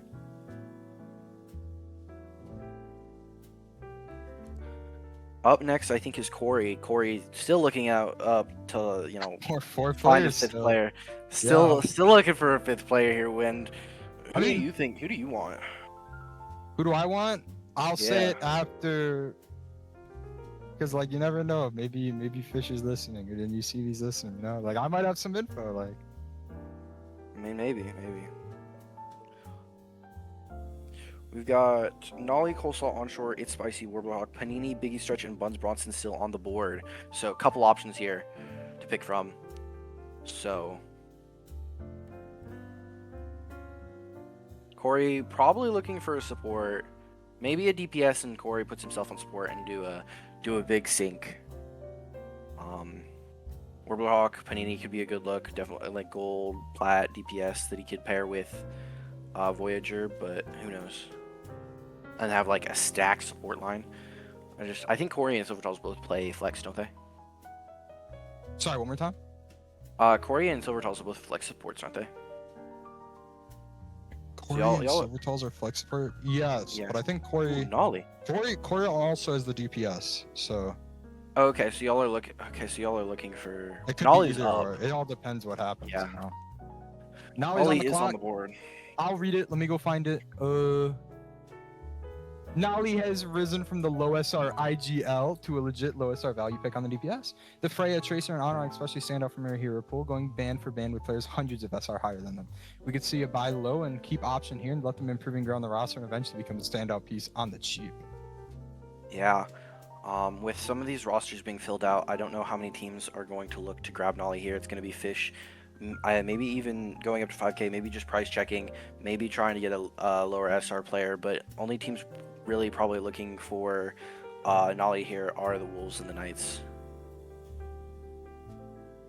Yes. I mean, every team has a 6 rosters. We have 3 teams fully locked in because the Las Vegas Lunation have $0.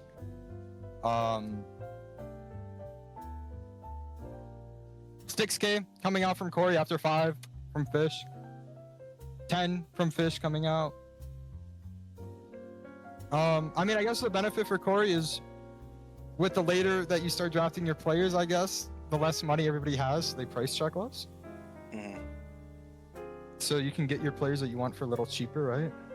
Might be enough Yeah. for 50K even. 11K, 14K going after Fish. Exactly so, Beanie. If they're at the end, it's like you get a 1K player. 18K from Thank you for Corey. the voices in my head. The voices in my head are telling me this, that there's good draft knowledge here. Stream, you can't hear it, but the voices in our head are telling me and Wind that there is draft theory. No, there can't be. 25K coming out from Fish though for Denali. 26 from Corey. Yeah, it seems like Fish and Corey want this pick though for Denali. 30K coming out from 30. Fish.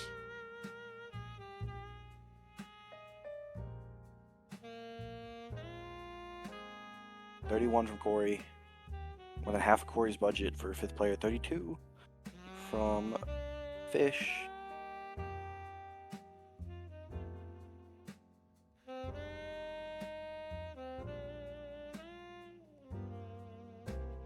Will we see more from Corey, or is he out? Possibly 31, 32. Out. 32 is going to go Corey's to the Knoxville Knights. Nolly will end up there for 32K. So a good pickup for them, I think.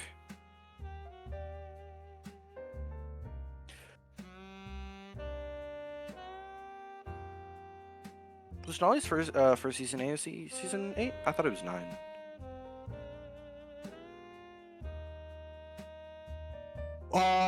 First season was the Spartans. Season 6, I believe. Oh, was it on the a- Spartans? I think it was the Spartans season, or not 6, season Oh, 8. Season yeah, 8, it was I Spartans. believe. Oh, was you played Nolly's with rookie them. season. Okay. Yes, Yeah, I yes, didn't even yes. realize that. Wow. I thought their first team was the Knaves, I believe. So Voices in my head. If teams have 6 players, can they pass on putting up another player? Yes. So if teams who have 6 players, we can see if they want to pass or not. They don't have to put people up. who is up now? Is it Well, everybody has 6 Didn't. players. except Corey, so I'm assuming Corey So will I just get guess- to put up whoever they want. If Yeah. this goes on long in a circle.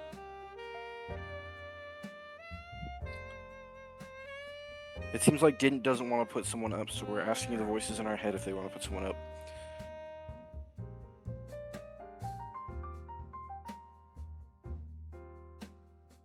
The voices in our head are not putting someone up. Next would be Flambeau. Will Flambeau Jambo put someone up?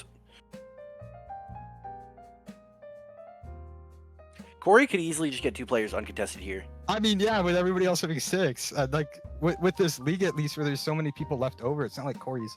Oh, Forced no, to pick Fish is 1 or putting 2 someone players. up. Fish is putting up Buns Bronson. Trying to get a 7th player on the team, or maybe just making sure Corey can't get Bun Bronson for 1K and 2K instead. So, tough to rate a low Masters main sport in this environment, though. Buns Bronson is a champion in AEOC, as well as a good vibes player to have on any roster. If Buns can get on any team that fully utilizes the Lucio gameplay, Buns may be seen as one of the better picks and easily a keeper moving forward in the future seasons. So yeah. Buns Bronson, a main support player. Will it just go to Fish uncontested? I'm assuming so. It might. Well, I think it's 1-for-1 with June. Tommy Slab Right. plays flex support, and 1-for-1 with June, and you're a little lower. Oh yeah. my thought process is that Fish put this up to make Corey bet $1,000 and then dump him. I don't think Fish wanted Buns Bronson personally. It looks so I hard. don't to think so pick. either. But now Corey, based on what I know with Didn't You See Me, Booney, and Flambeau passing, Corey gets 2 players uncontested for 1K each. So, Wind, are you feeling good about that? I'm feeling really good right now, man. I'm not gonna lie. So you guys can get probably a higher DPS that can maybe 1-for-1 with Wager, and then a sync. I would think maybe either Yargo or Coleslaw, and then Panini. It's probably what I would assume.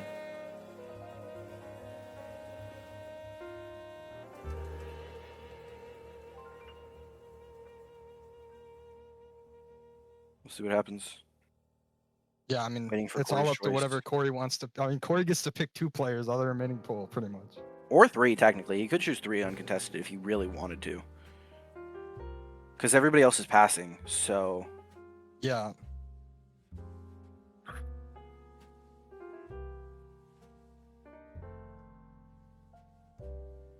Biggie stretch. A lot lower.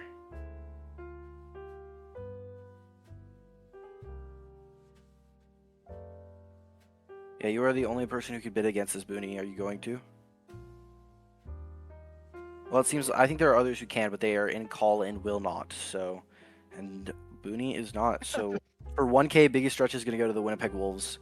I can read his debrief real quick. Biggie Stretch is one of the sleepers in the draft for a team that is looking for a super sync support. With an outstanding performance on the Barrier Reef Blaha, he's not been able to stretch his neck into grand finals since AEOC 7. So... That's... Going straight to the Winnipeg Wolves for no contention.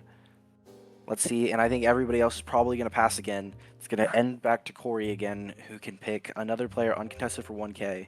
Is it going to be another high SR player, or is it going to be someone who might 1-for-1 with Biggie Stretch?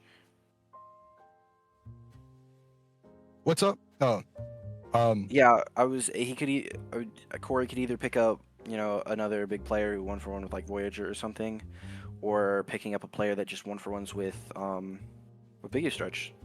yeah. I mean, I'm really happy right now. I don't think you realize. Are you? Do you feel good about your team? Dude, I literally came up with this theory for Corey, where it's like, I Coleslaw on the board. Yeah, dude. I literally told Corey what to do after Silver tells me. It worked perfectly. Coleslaw on the board. Probably gonna 1-for-1 with Voyager, but the brothers are teaming up, so.